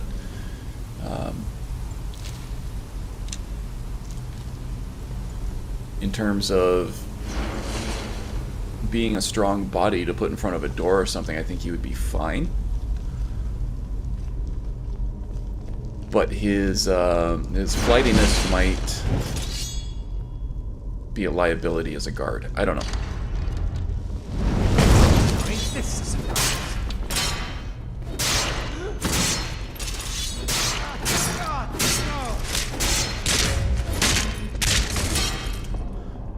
I'll take care of that one. How about that? Ooh, Akaviri short saber. This is pretty cool. For some reason, I'm a big fan of the wakazashis and the smaller Akaviri style blades in this game. They all look really cool. I think the full katanas tend to be a little bit too long for a lot of characters and their size. But for like a quick like ninja style character, like a Tonto blade in one hand and a short Akaviri style blade in the other hand is a pretty cool combo, in my opinion. We're not into the water elixirs. Block? Do I have that one already? Yeah, looks like I do. May as well take the coin purses, I guess. I just can't help myself. We are very flush with cash here, more than we're even going to spend until we get into very heavy training, at least. What did I trigger?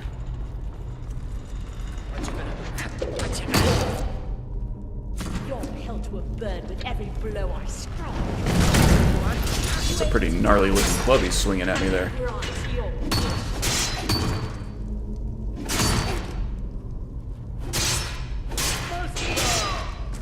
Yeah, same kind of thing there, Magus. Technically a dagger, which actually could probably be pretty cool for some kind of perk combos and stuff. It looks like a short sword, but it's actually a dagger. That might actually be helpful with some builds. How about the attack speed on that? Is it like a dagger attack speed or like an actual sword attack speed?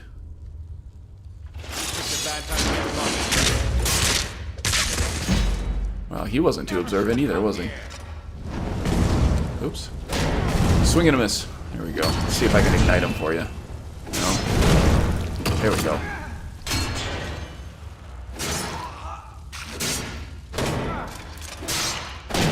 Now, I feel like I've seen Kendrick wield both two-handed and one-handed blades.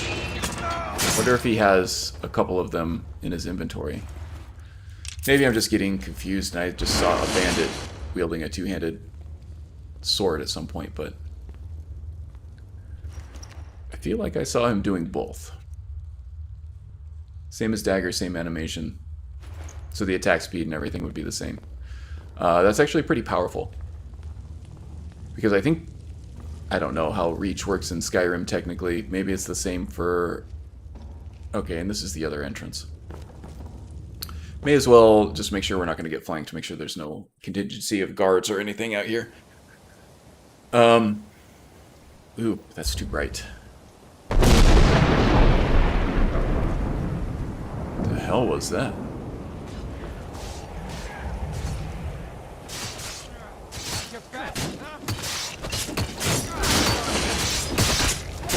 Oh, did this guy have a tomb? That's interesting. Oh. Ah! Okay, there's one. There goes my O penis.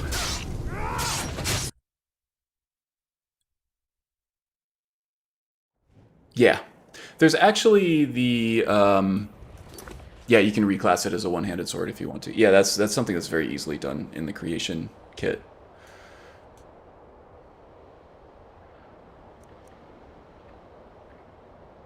I've actually never triggered... I actually want to reload just in case I got the double perk bug there.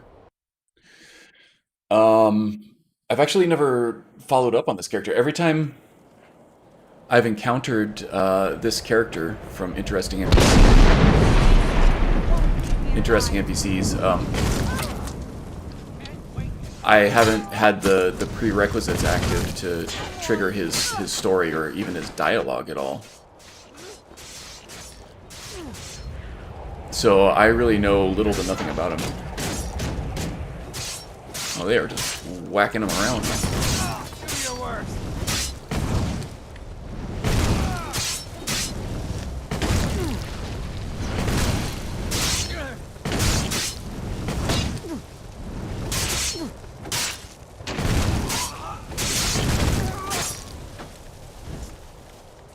You good? Not now, traveler. Come back. That's probably because I need to have gotten to a certain point in the main quest, probably through the Greybeards or something like that, in order to trigger this, and I have not played a Dragonborn character in a very long time. Is probably the reason... Oh, another bandit chief?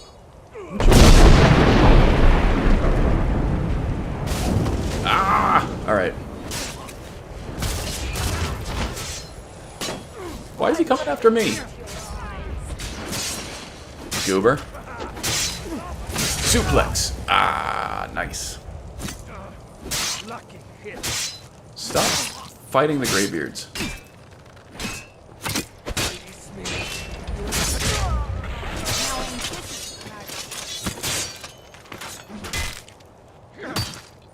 Okay, that's bugged.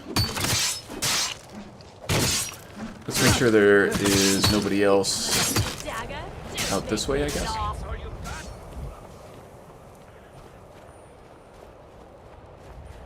We'll let them punch each other out there.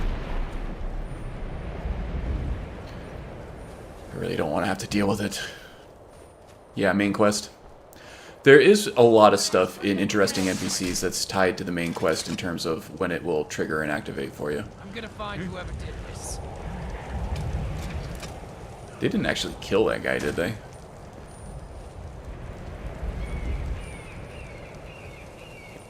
Oh, it looks like he did. Sorry, Zarlak. I don't know. Must have shouted something about Kendrick's mom or something, I guess. just need one call. Need something? We'll roll with it. We'll roll with it. Since Jagasta's not Dragonborn, he's not going to hit the main quest, so it's not really consequential. I hope, anyway. Hope he's not part of somebody else's quest. But, you know, consequences are consequences. Alright, Trailian, thanks for dropping by and saying hi.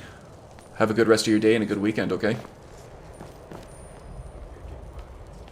Don't let little Trailian get the better of you. Little troublemaker.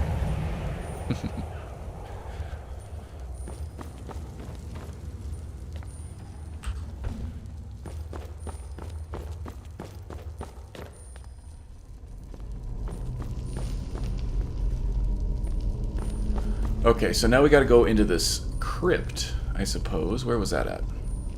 Yeah, we're going the right way. It's on the other side of this little spider den here.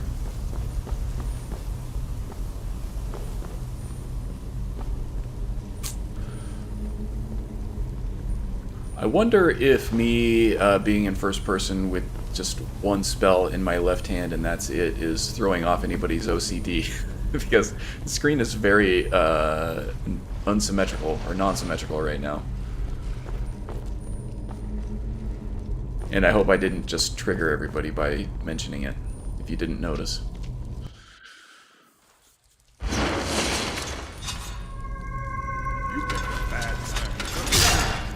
jeez. It's coming right at me. Jeez. Guys, what are you doing? What am I paying you for?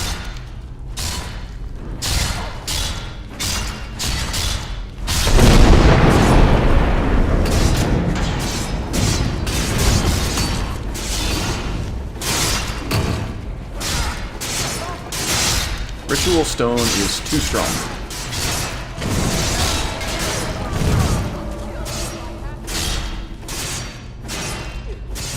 Get in there, Kendra.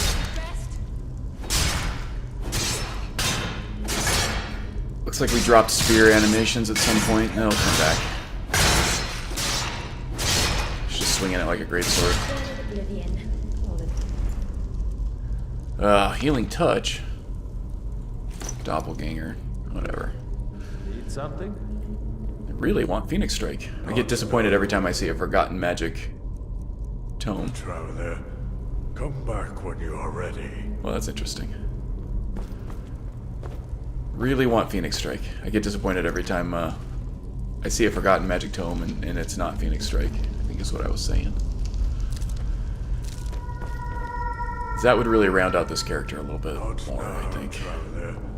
Come back when you are ready.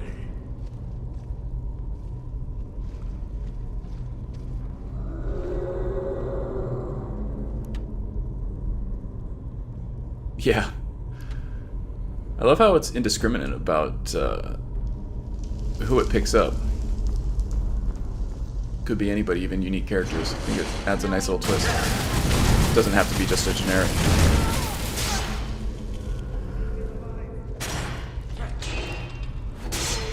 Boy, Bandit Chief's just all over the place here.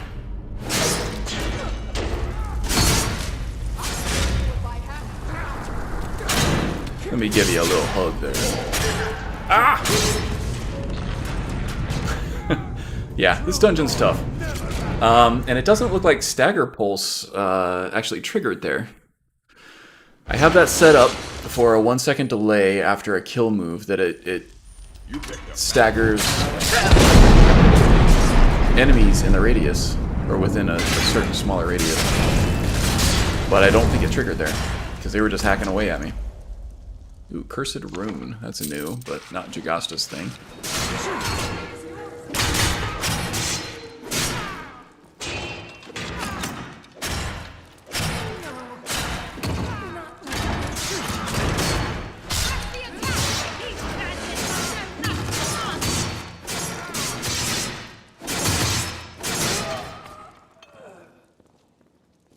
Okay. I think I have to be a little more liberal with the F5 coming in here. Furious Flames. I think I already have that one. I think I actually have that one equipped right now. Just gives a greater chance to ignite your target for damage over time.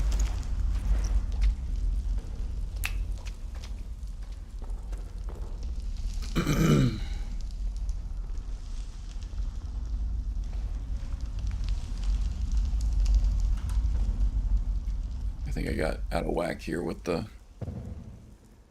No, I didn't. I'm good.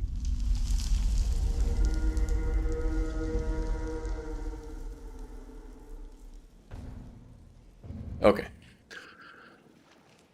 I think my Night Eye and E&B toggle were out of sync there again a little bit, but we're on the right track again. Blocking myself.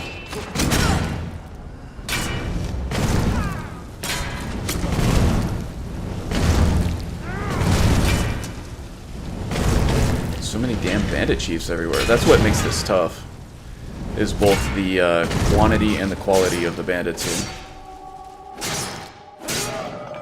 When you get cornered by 3 bandit chiefs swinging great axes at you, there's not many characters that are going to survive that, I think.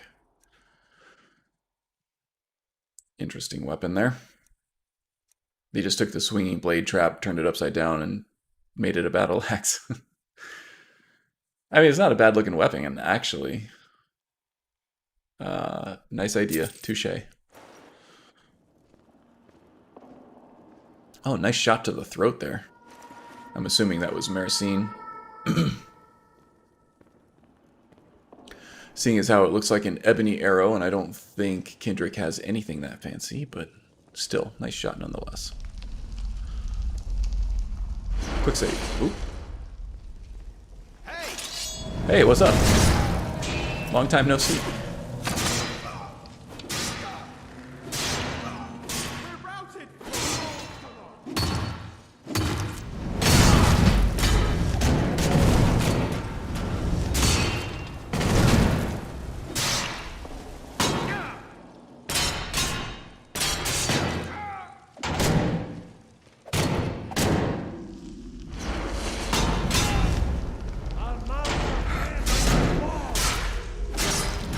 Okay, Kendrick's down. We gotta be careful here. Where the hell Maricine is. Actually, we're switching to melee again because this guy's gonna bludgeon us.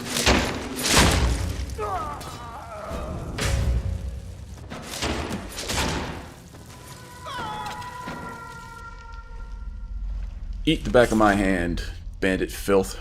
Alright. Okay. Are we clear now? How you doing, Kendrick?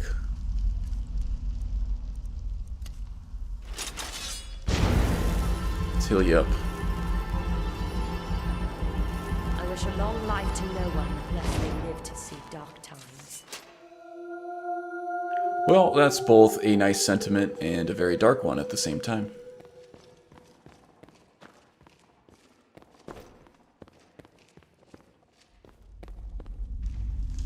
I have not been on Nexus today, Wind, but I'll check once the stream is over. They do tend to have issues now and then.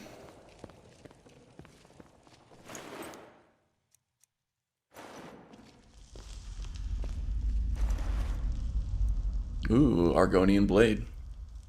Just what we were talking about. Yeah, speaking of changing the classifications of weapons, the mighty Greatsword is something that's wielded by Draugr from Immersive Weapons.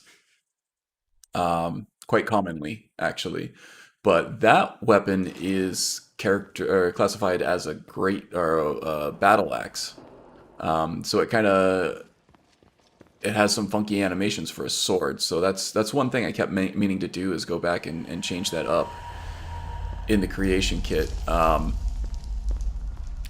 think Hoth mentioned that, or whoever does the compilation of the Immersive Weapons, I think it's Hoth, isn't it? Said that that's actually the way the original mod author wrote it, was to be a battle axe. So that's the way it was meant to be. At least in terms of the original mod that was uploaded, but I don't know, it just looks too weird for me. It's a nice blade, even if it's a bit underpowered, but even like that can be changed in the creation kit too. I don't know, I think it's too common to be that powerful, especially if it's wielded by Draugr. But I think we've cleared everything right now, right? Is there a boss chest in here that I missed? But I think just switching it to Battle Axe would be a huge improvement. Or not Battle Axe, Greatsword would be a huge improvement. Something I've been meaning to do and just haven't gotten around to it. I just wonder why someone would do something like that on purpose. Wow, nice short sword there, buddy. Your short sword ain't too short. I think you need to put that thing away. Gross. Alright. So I think the bandits are done here. Kendrick did quite well. Seems to be a bit of a space case, but he's strong anyway. Strong of body, if not strong of mind. Yes, he's definitely compensating.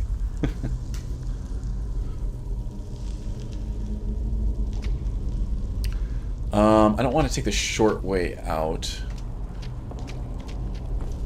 because that's going to be the long way around the mountain. If we take the original path out, it's going to spit us out closer to Helgen.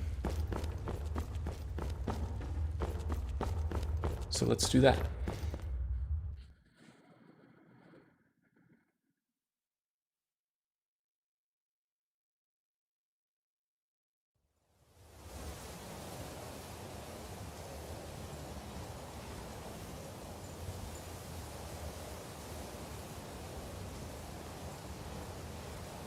Oh, you got some rain too, Wind, huh? Yeah, we got a little bit of rain earlier in the week. It was much needed, but we need much more of it. It rained probably starting at about 10 o'clock at night, I think on like Wednesday or something like that, and rained all the way through to late morning the next day, which is the most rain we've gotten probably all year. And it looks like it's gone again for a long time. I don't think we're going to get any more rain for maybe the rest of the year. But it was nice while it lasted.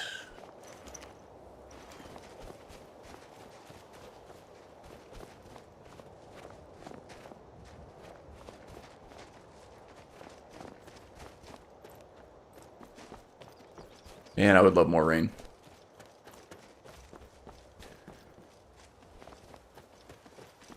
Off and on this morning. Yeah, I love the rain too. Especially when you don't have anything to do or no reason to go out. You can just kind of sit down and watch and listen to the rain from outside. I actually love the smell of rain and just kind of the cool air as well. I don't think I want to break into their lock there. They didn't give me a key. I'll just go around to the front door. And sadly, we get so little of it here. My brother does live in Seattle, though, or close to it, one of the suburbs around it.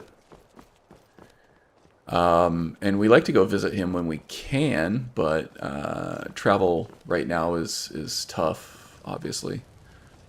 Wow, Sienna's got some new duds there. Oh, hello. Nice armor. Looks like they got more of an official guard uniform going on here. It's pretty high quality, too.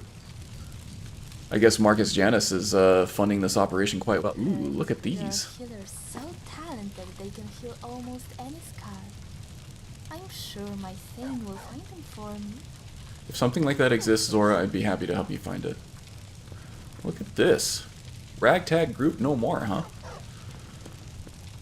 How can you absorb the soul of a dragon? Well, I can't. I don't know what you were seeing there, but I think maybe you've been hitting the meat a little too much and now you're hallucinating. But we have eliminated the bandit threat once and for all. I think they're pretty much wiped out. Very good, my friend. I thank you for your help. How did this recruit do? I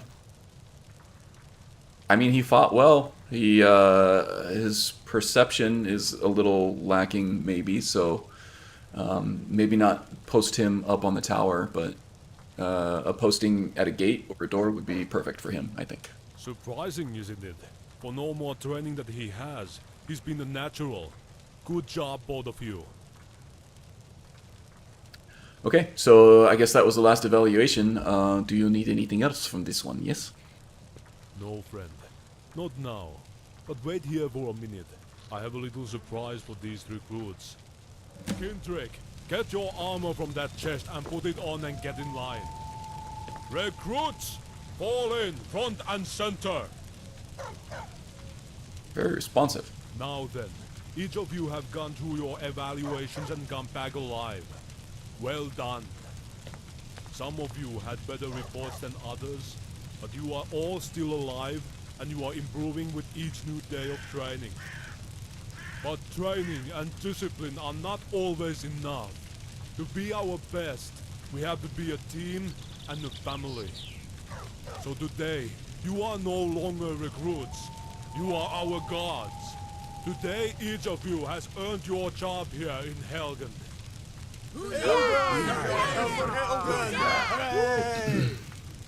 And you need to look the part. You all have your new armor and shield. Wear it proudly, soldiers. Just like the new banners for this town, your shields have our symbol, the hammer and the anvil on them. That is a very old and proud symbol of courage in the face of overwhelming odds yes, I do. and never giving up. Be proud, soldiers. We are Helgen! We are Helgen! Yeah! Huzzah! Helgen! Huzzah! Kendrick's very enthusiastic about this whole thing, isn't he? Helgen, yeah, huzzah, Helgen, huzzah. Helgen.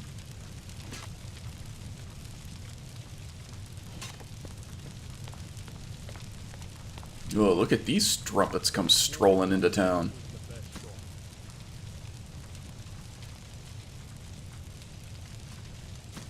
Jagasta, keep your mind out of the gutter, buddy.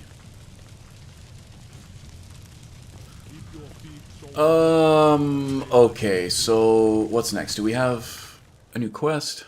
Return to Marcus. Okay.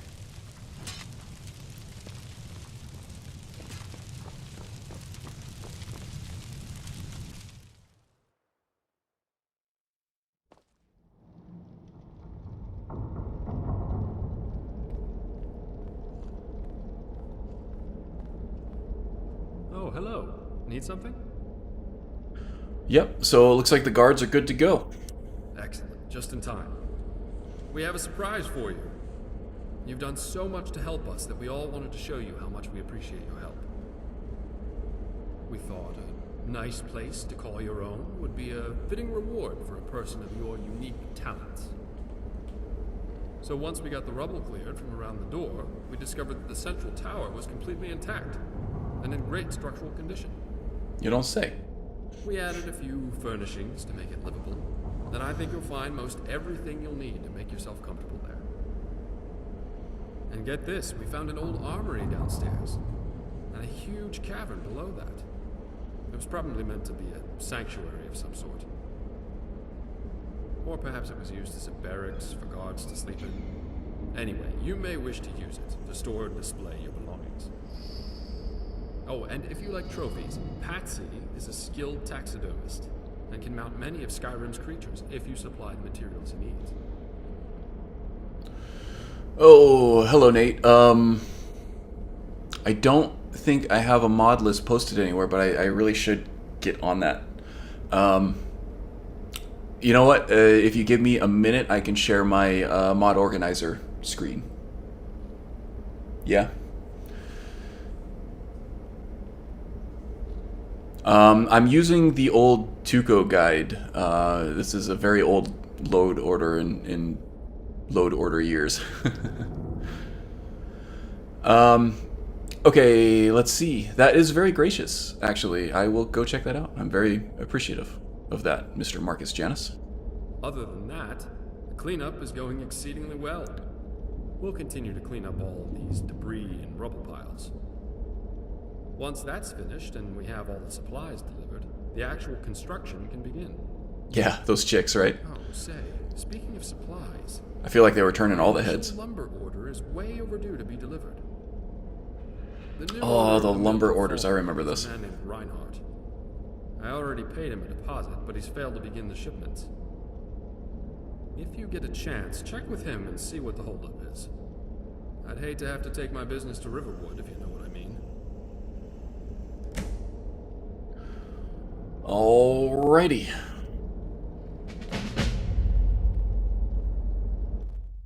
Oh no, you can stream with 0 subscribers, actually. As far as I know, anyway. I haven't felt any restrictions. Yeah, the monetization stuff, I think you gotta have more of a following for, but I ain't here trying to make a living off of Skyrim. I'm just trying to have some fun. Okay, let's go ahead and throw down a save here, and we'll take a look at the mods that I'm running here.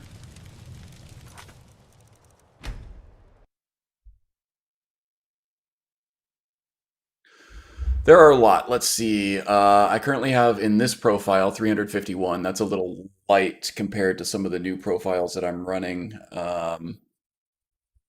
There is an At Morin concept challenge that I'm doing. Oh, only 352 there. I thought it was closer to 400. But yeah, 351, 208 active plugins. Visually, this is following the Tuco guide from a couple years ago. I've been running the same base load order for quite a while now, probably 2 or 3 years, I think. Which in terms of people's load orders is probably like 100 years in modding years, right? I don't know. It's kind of a little bit overwhelming, I think, to go through one by one. Probably not compatible with mine. That's why I like the Tuco guide, because it was mostly just let's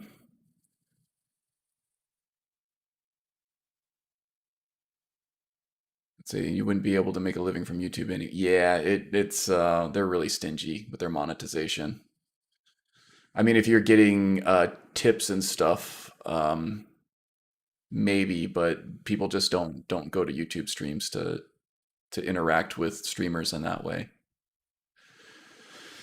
Yeah, YouTube is for fun. That's why I'm doing it. Yeah, I don't know if you have any specific questions here. I'm running mostly Anai's Scions, Anai overhauls, so Ordinator.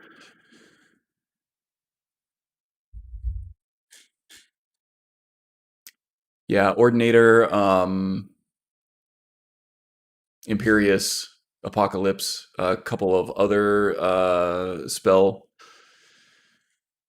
packages like Forgotten Magic Redone and Mysticism for this one. I'm actually running our, let's see, Arcanum on newer load orders,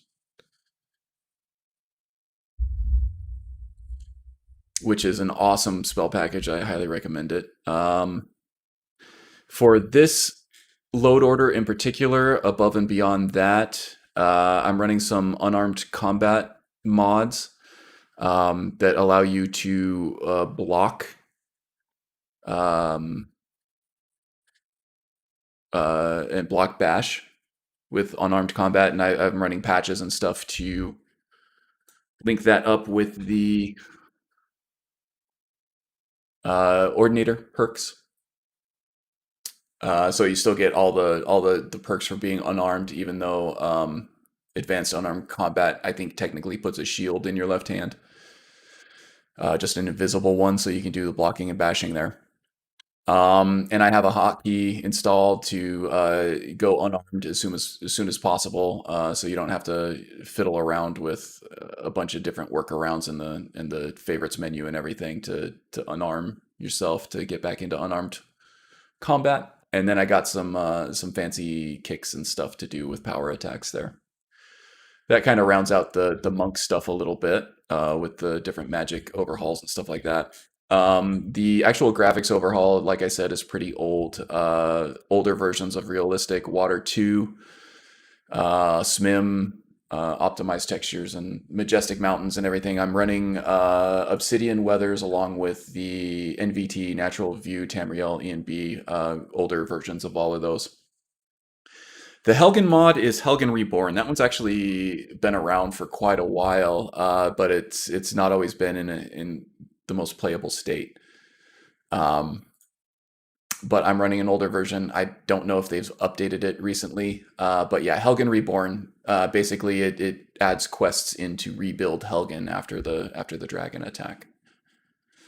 I'm also running Skyrim Unbound. I did a random start with this character and just kind of rolled with it. So Jagasta, the character that I'm doing here, is not Dragonborn, but there are dragons in the game. He cannot absorb dragon souls. He can't shout, and he can't read word walls. The problem with that is that there's a slight incompatibility with that and Helgen Reborn, in that a lot of people refer to you as Dragonborn, even if you're not, with that mod. And I'm running the children overhauls and all the patches for that, for everything that I have. So potato-faced children will not be running around Helgen when they move back in. Yep, I know about elemental dragons. Our own Magus knows a lot about elemental dragons as well. I'm not running that because I usually don't play Dragonborn characters, but yeah. Once I do start playing like a more dragon huntery Dragonborn character, I will definitely start installing some more dragon mods in new profiles. Yeah, Magus here had a bad experience on stream with he's going to get mad for me even saying the words, but there's a forest dragon in there that basically he died over and over again. It was kind of traumatic for him.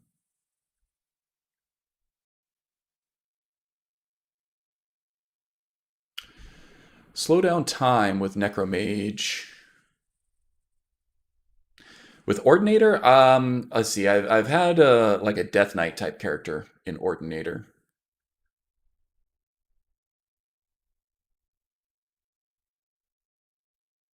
But there are, I think, like March of the Dead is the top level perk in the Necromancy branch of Ordinator, and that lets you raise undead in numbers that scale with your conjuration skill.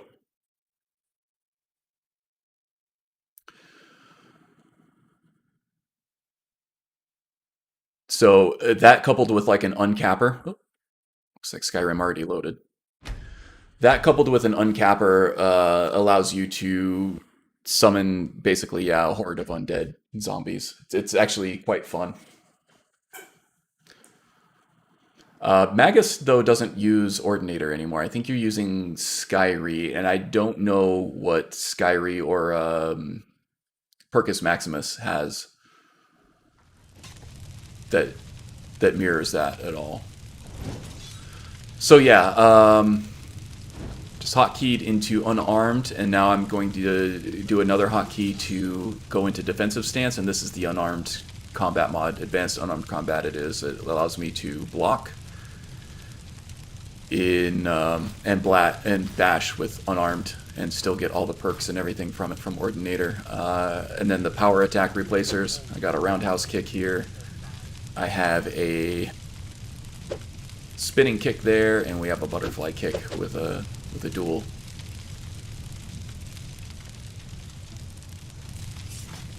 So that's kind of the rundown. I have Forgotten Magic redone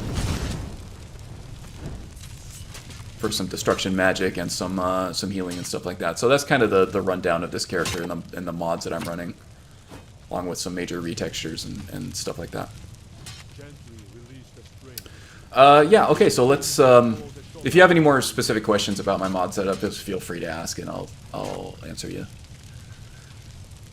Skyrim perma are easy if you know what you're doing. Ordinator is good, but it's pretty much plug and play and a few patches. Yeah.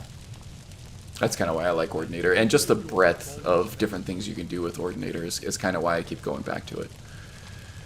Ordinator does a lot of things that maybe you don't want for the character that you're playing, but there's almost always something for every character in Ordinator.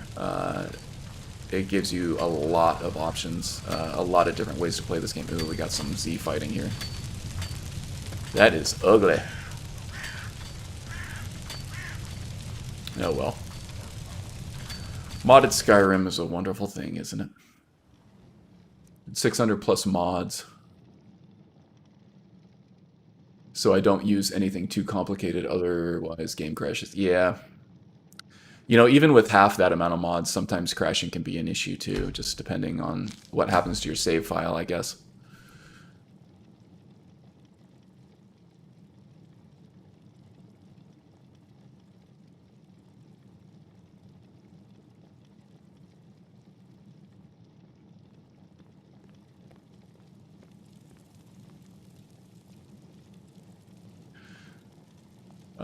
You don't like the changes that Ordinator does to smithing and NPCs. I don't mind the smithing tree at all. I'm not really sure what you're talking about with NPCs. How does it change NPCs?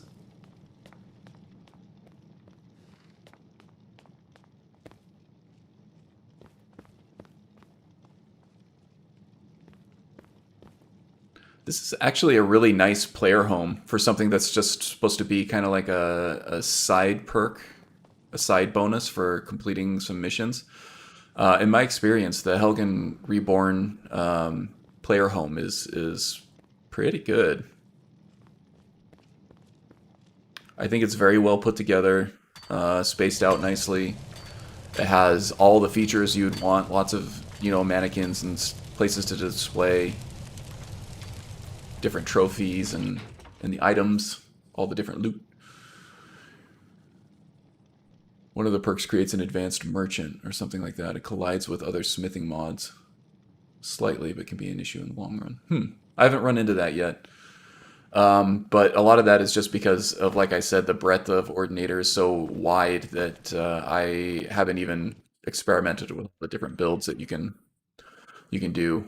I haven't experimented with all the different perk trees and all the different branches within those trees. So there's a lot that I haven't encountered yet with that. Dynamic display room, huh? Oh yeah, there's a switch down one of the hallways here that kind of change up the display capabilities of the room between like mannequins and different taxidermy podiums and things like that. And there's a dead skeever. Excellent. Oh yeah, so in terms of character build here, Jagasta is a Khajiit. He is a monk of the Goutfang from elsewhere. He has the ritual stone, which we are role-playing as Khanarthi dropping off wayward spirits on their way to the sands beyond the moons, or the afterlife in Khajiiti religion. And these wayward spirits tend to have some repenting to do before they're allowed entrance to their, you know, afterlife of choice there. So we will occasionally get some falling corpses that we can loot, a gift from Khanarthi, and also some wayward spirits that will fight for us when we enter combat. Yeah. Khanarthi's helping us decorate our new home here with dead bodies. Oh, the Guardian Stones. It's convenient. In the vanilla game, these all give you skill progression boosts. I think they actually do in, let's see, I'm running Andromeda now, I'm not running Aurora anymore. So yeah, Andromeda, I think they do give you a boost to, yeah, gain additional experience in all mage skills. Oh no, these are the vanilla stones. I guess Andromeda aren't touching these. That's interesting that you get access to these. I wonder if that breaks anything.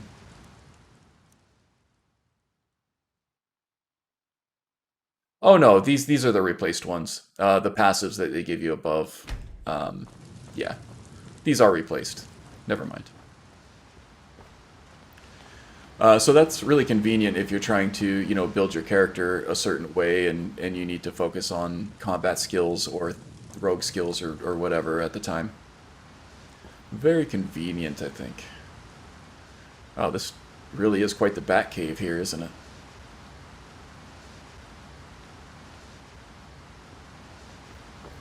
Interesting.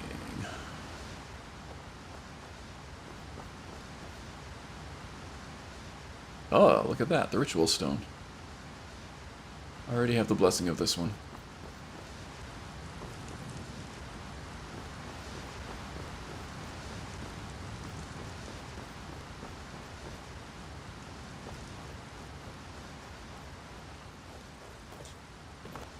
Whoops. Oh yeah, I have a jump animation too. Very nice jump animation. I don't remember what it's called.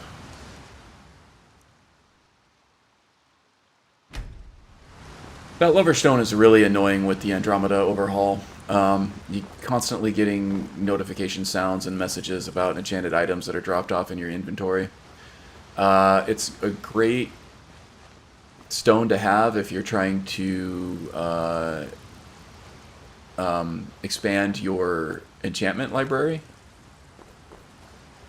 or if you need gold, because they sell for a pretty penny. But can be pretty annoying. Jump! Yep. That's not a real spider. Looked like one. Okay, so Jagasta is a bit of a transient by nature.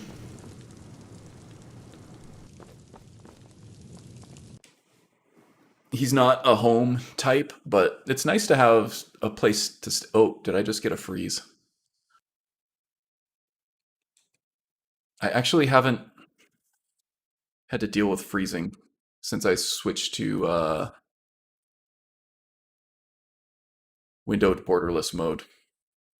It hasn't been an issue at all. Oh, but I can close out of it. Okay, that's good. So I can treat it just like a crash. Yep, as I said, even with, what, 350 mods, stability can be a little bit of an issue, but, you know, that was our first crash of this stream. And we didn't get a crash at all in 4 hours last week, so I'll take that. Stability is acceptable. Hello, Bayofish. Welcome back. I don't know how much longer I'm going to go. I think we've been going for, let's see, so it's 2.5 hours. I'm still good to go for now, but yeah, probably when it starts getting closer to 1:30 or 2, I'll start. Yo, Chumba. Yeah, wrong game.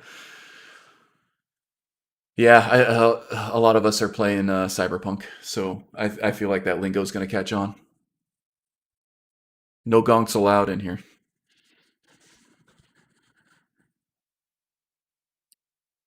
I'm thinking about streaming Cyberpunk a little bit now and then.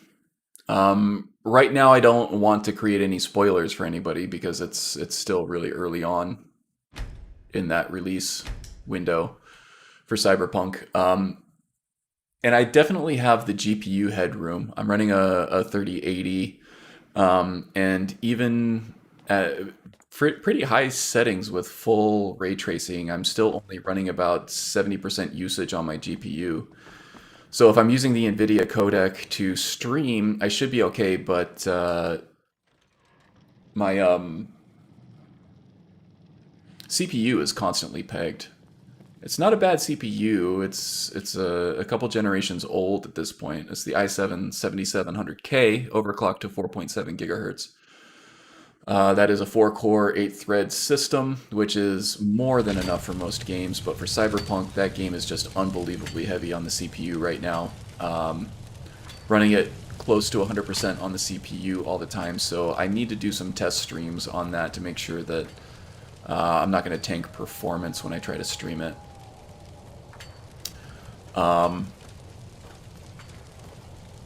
Yeah, even with the NVIDIA codec doing the brunt of the work on that in terms of encoding, it still has a small amount that it relies on the CPU for, and I don't know. I just have to see. Oh, hello. I do hate the slang in Cyberpunk, though. Biz, deets, and so on. Oh, yeah, it's a little... Gets a little, I don't know, yuppie-ish, I guess. Yeah. Me too, Simpa. It bugs me a little bit, IRL, too. The thing is about Cyberpunk is... technically and everything, it's a beautiful, beautiful game. It's very immersive, but that world, it was meant to be, from its creator, Mike Pondsmith, a very tongue-in-cheek, almost a parody of punk culture. So it's not meant to be taken as seriously as a lot of people are taking it, I think, just because of its dark atmosphere and just how damn good the game looks. It's really easy to take everything that happens in it way too seriously, but the game is meant to be a caricature. It's not meant to be taken too seriously, I think, and I think that's throwing a lot of people. It's supposed to make you chuckle. It's not supposed to make you angry, but you know, everybody has different tastes and different sensibilities about that thing, so, or about that stuff, so, you know.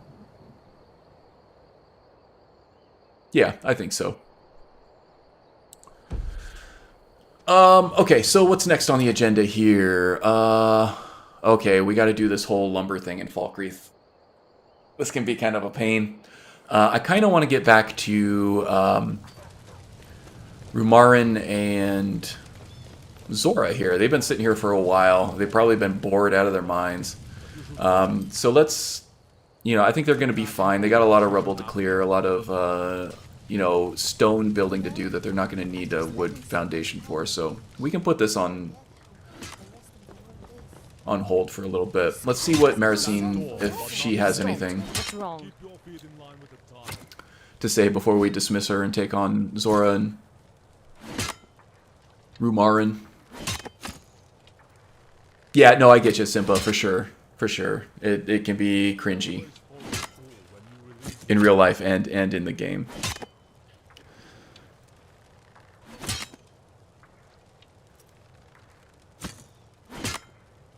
Already been through all this before. I guess there are dialogue options that we haven't hit, but I don't want to, for the sake of role-playing, I don't want to go through and revisit those.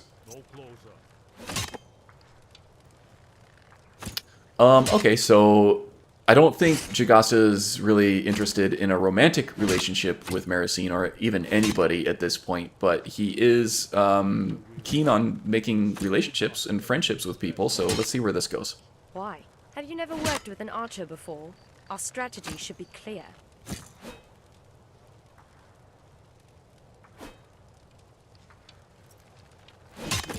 This seems very flirty.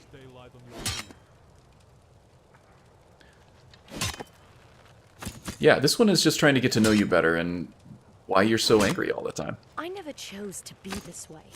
I would be more than happy to spend my days as a drunken lout. Well, that's But the another times extreme. we live in, it makes warriors out of even the hardiest of fools.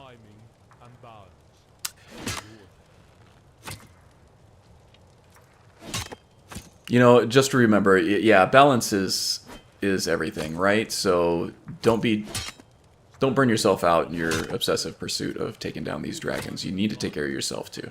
And we've done plenty of that already. But if that's how you prepare, so be it.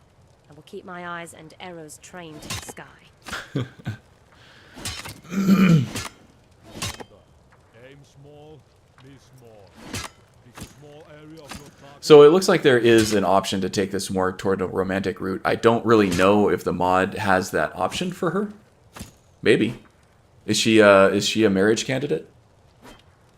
I don't know. I've actually never been fortunate enough actually to have her as a follower, just because it's so hard to find her once you've encountered her the first time. Excuse me. Yeah, Simpa, have you ever had Maricine as a follower? I felt like I couldn't pass up the opportunity because it was just so rare. Anyway, that's fine. I'll let you go do your thing. I got some other things to do, but if we should find each other on the road, let's hook up again and beat down some dragons, yeah? So be it.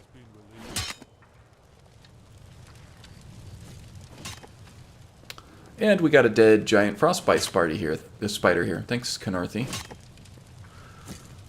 Alright, guys. I'm right here. Learn to feel where his feet will go next, not by looking at them.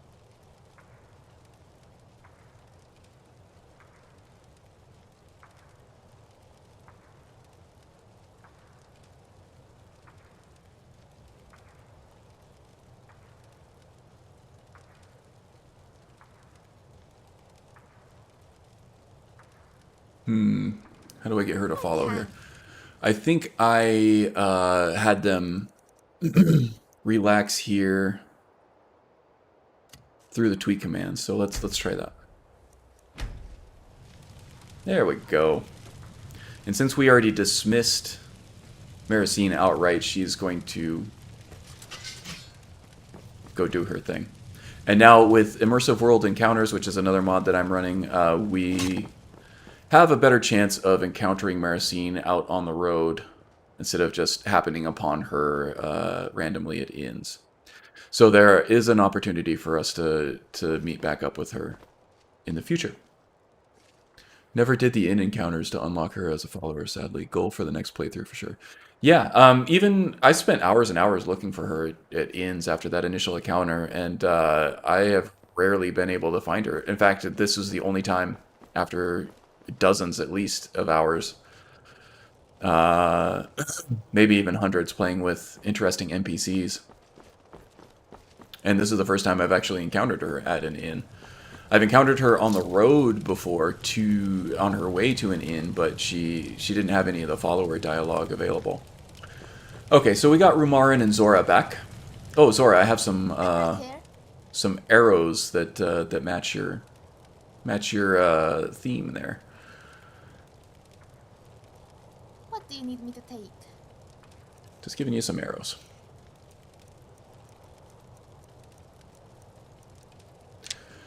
Oh, let's see. Okay, we definitely need to drop off Shagrel's Warhammer and get the whole Malakath quest taken care of. But what else do we have going here?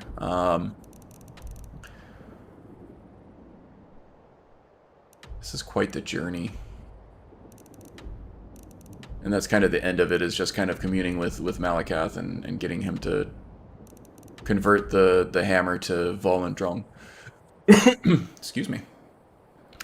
Let's go ahead and clear this bounty, though. It's a little bit of a jog up to Whiterun and then to Rhetoron's retreat. But I think this will be a good warm-up to get us reacclimated with our followers here.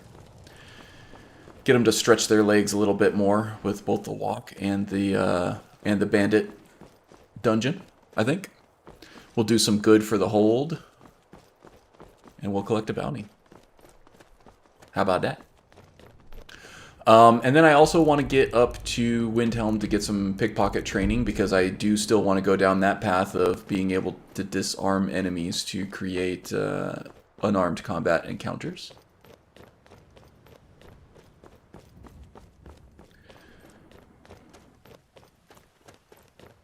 We are at level 36 now, and we do have a perk point here as well. Well, we may as well flesh out the light armor tree as much as possible at this point, even though we are completely overpowered as it is. I did want to take this before I forgot about it. Increases unarmed damage by 20%, 25% of stamina, and you gain... Yeah, so just more unarmed damage, like we even needed it. At the beginning of the stream, or more toward the beginning of the stream, I defeated a dragon single-handedly by punching it once and kicking it once, and it was dead. And this is on legendary difficulty, so yeah, Jagasta doesn't need any help in terms of strength. He is a little bit squishy in terms of damage taken, so I have to really be on my game with timed blocks and block bashes and things like that.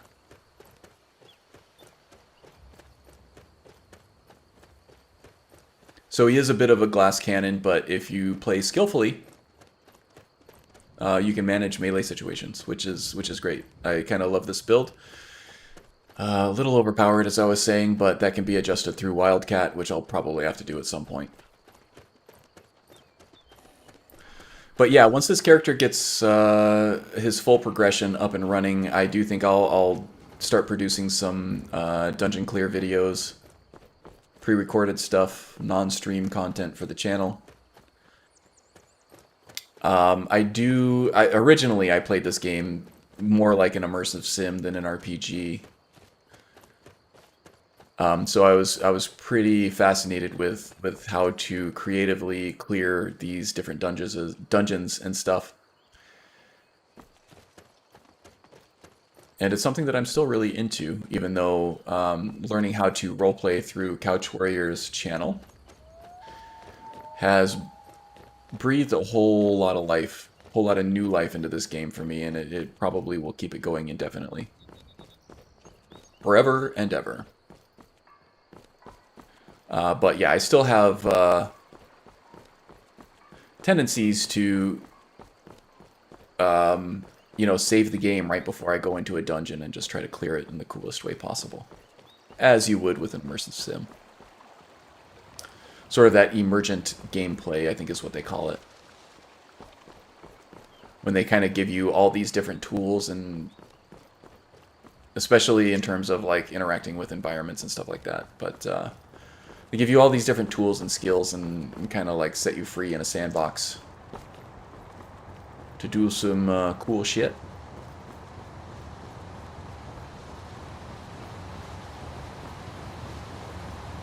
So I kind of like that pattern. I think we'll be streaming roleplay streams with different character concepts. Right now we're doing an unarmed Khajiit monk roleplay. No more stops. We need to find our way to. But once the build is sort of finished, I think I'm going to transition away from roleplay and then start doing dungeon crawls with those characters, and then for the live streams we'll do play of a different character. Hello, William McNee, Mr. Haggis Hunter.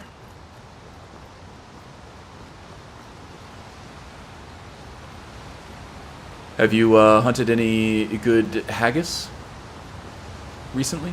Find any big ones?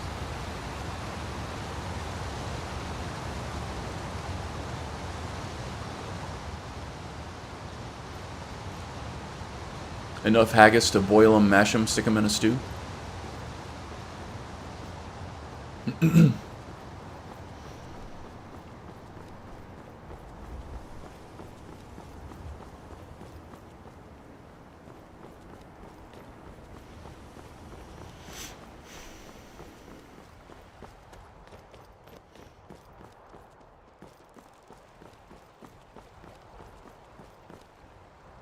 Ah. Nice plump one, I hope. Do you just cook them up like a Cornish game hen, or put them in like a meat pie, or what? A stew, maybe?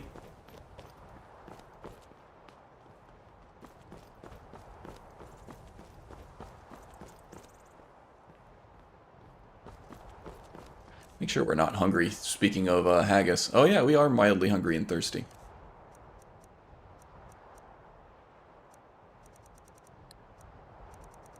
See, we'll go with some of the slaughterfish and some potato bread. Do some apple pie for dessert. There we go. We're not going to hit the mead just yet. We'll just... I hydrate ourselves with the water for now. It being midday and all. Okay, Joe. Good luck with the storage endeavor there, and have a good weekend, alright? Catch you around.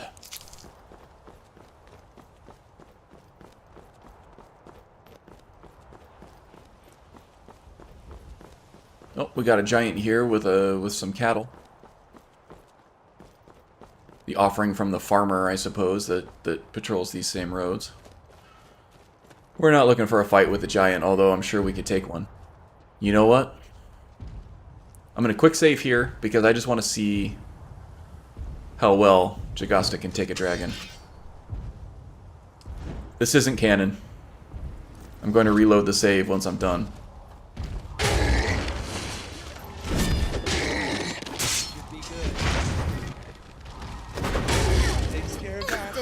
He's too strong. He's just too strong. Y'all saw that, right? Legendary difficulty. Difficulty is unmodded. This is vanilla legendary. Nothing to make it easier.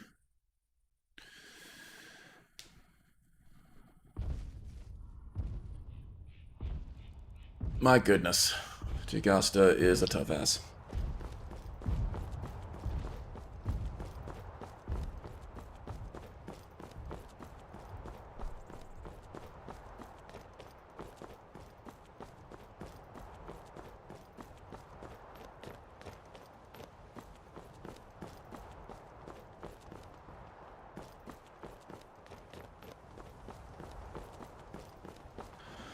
Okay, so let's see how long we've been streaming. 3 hours? Yeah, I think we're gonna do Rhetoron's Retreat here.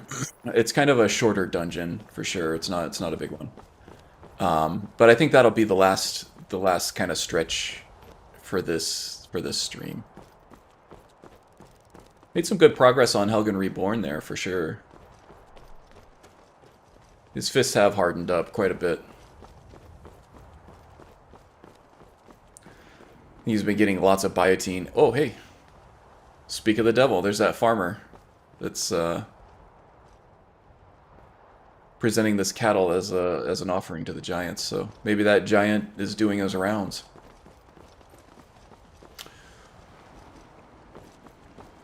What was I saying? I don't remember what I was saying.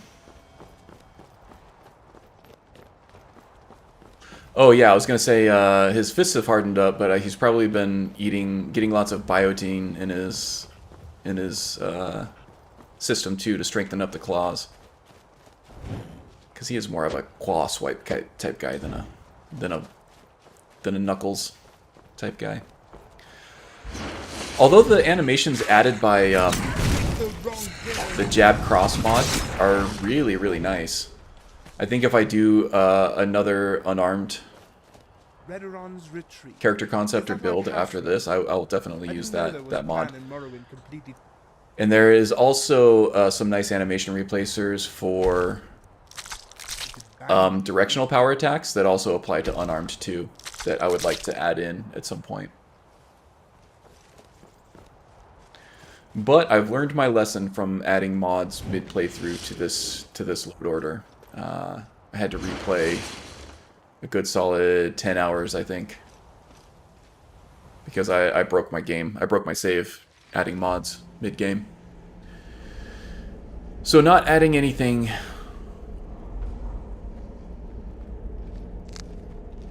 to this playthrough anymore, I don't think.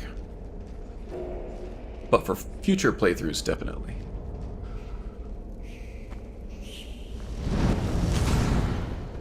Bye-bye, puppy. Someone there? No, nobody's here. Oh my god, I thought he was naked at first. I was like, did I have a nude mod or something installed that I didn't know about?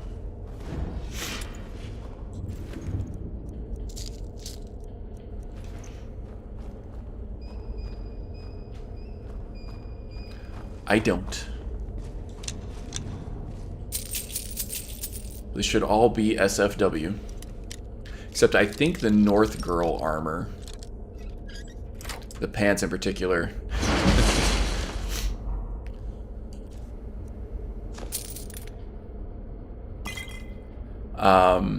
The pants in particular, like when there's a filter, especially when she goes underwater and stuff, the pants tend to disappear, and I don't think that the pants have underwear attached to them, so we could see some Barbie doll butt cheeks under there, unfortunately.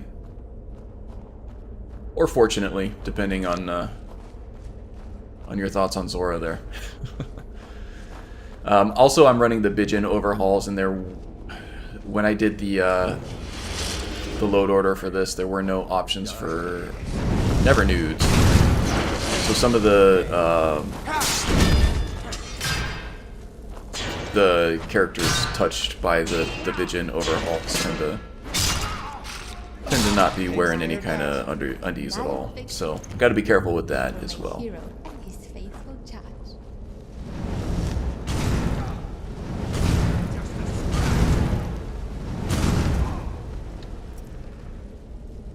Pants or no pants? That is the question.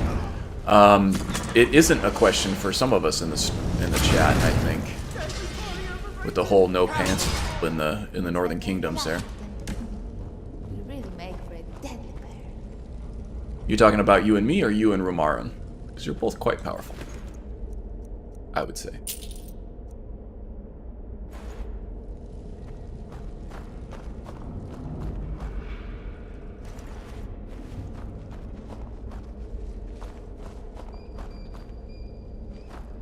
Yes?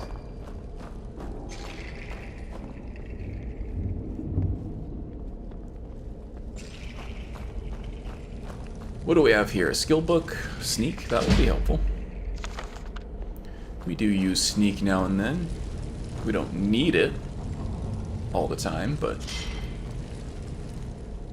it could create some interesting gameplay scenarios for dungeon clear videos, I think. Hailstone, an ice crystal that shatters for 23 frost damage to health and stamina. Yeah, Jagasta does not have any cryomancy tendencies. He's more of a pyromancer type, I think, with his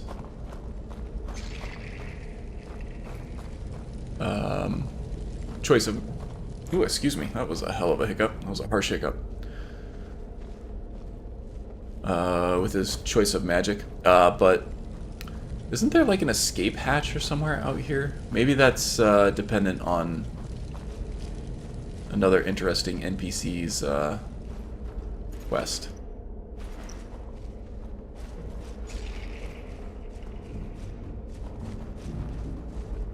The one with the writer that you're chasing around that's predicting the future. That's a really cool quest. I hope I get to do that on stream. But not this stream, because I think this will about do it for me for today. Yeah, I agree. Zora looks great in this gear. It's a great set. Very well done, very high quality. It all goes together really well. I'm a fan.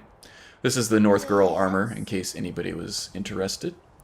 And I gave her the Barbarian Hero circlet from the Barbarian Hero set in Immersive Armors. I'm right here. And the sword that she has is, I think that might be Regent, or something else from Billy Rowe's Compendium mod. Some very high quality swords in that mod. But yeah, I think that'll do it for me today. Thanks everybody for joining and hanging out. It was a good time as always. So yeah, thanks again. If you are happening across this stream and you like this kind of content, please do check out the links in the description. Lots of familiar faces in there. Not everybody in the links in the description are here in the chat, but many of them are. So go check them out. Lots of unique stuff there. Lots of unique load orders if you're into modding, and lots of unique playstyles and lots of unique personalities. So all good stuff all the way around. Yes, you are welcome, The Wind. Thank you for joining. It's always nice to have you. Yeah, I know, William. Sorry, I mean, yeah, 3 hours is about as much as I can stand. 3-4 hours before my tummy starts grumbling and I need to eat something. So yeah, I think that's it for me. Check out the links, all good stuff. And I'll see you next time. Until then, take care, okay? Bye, guys.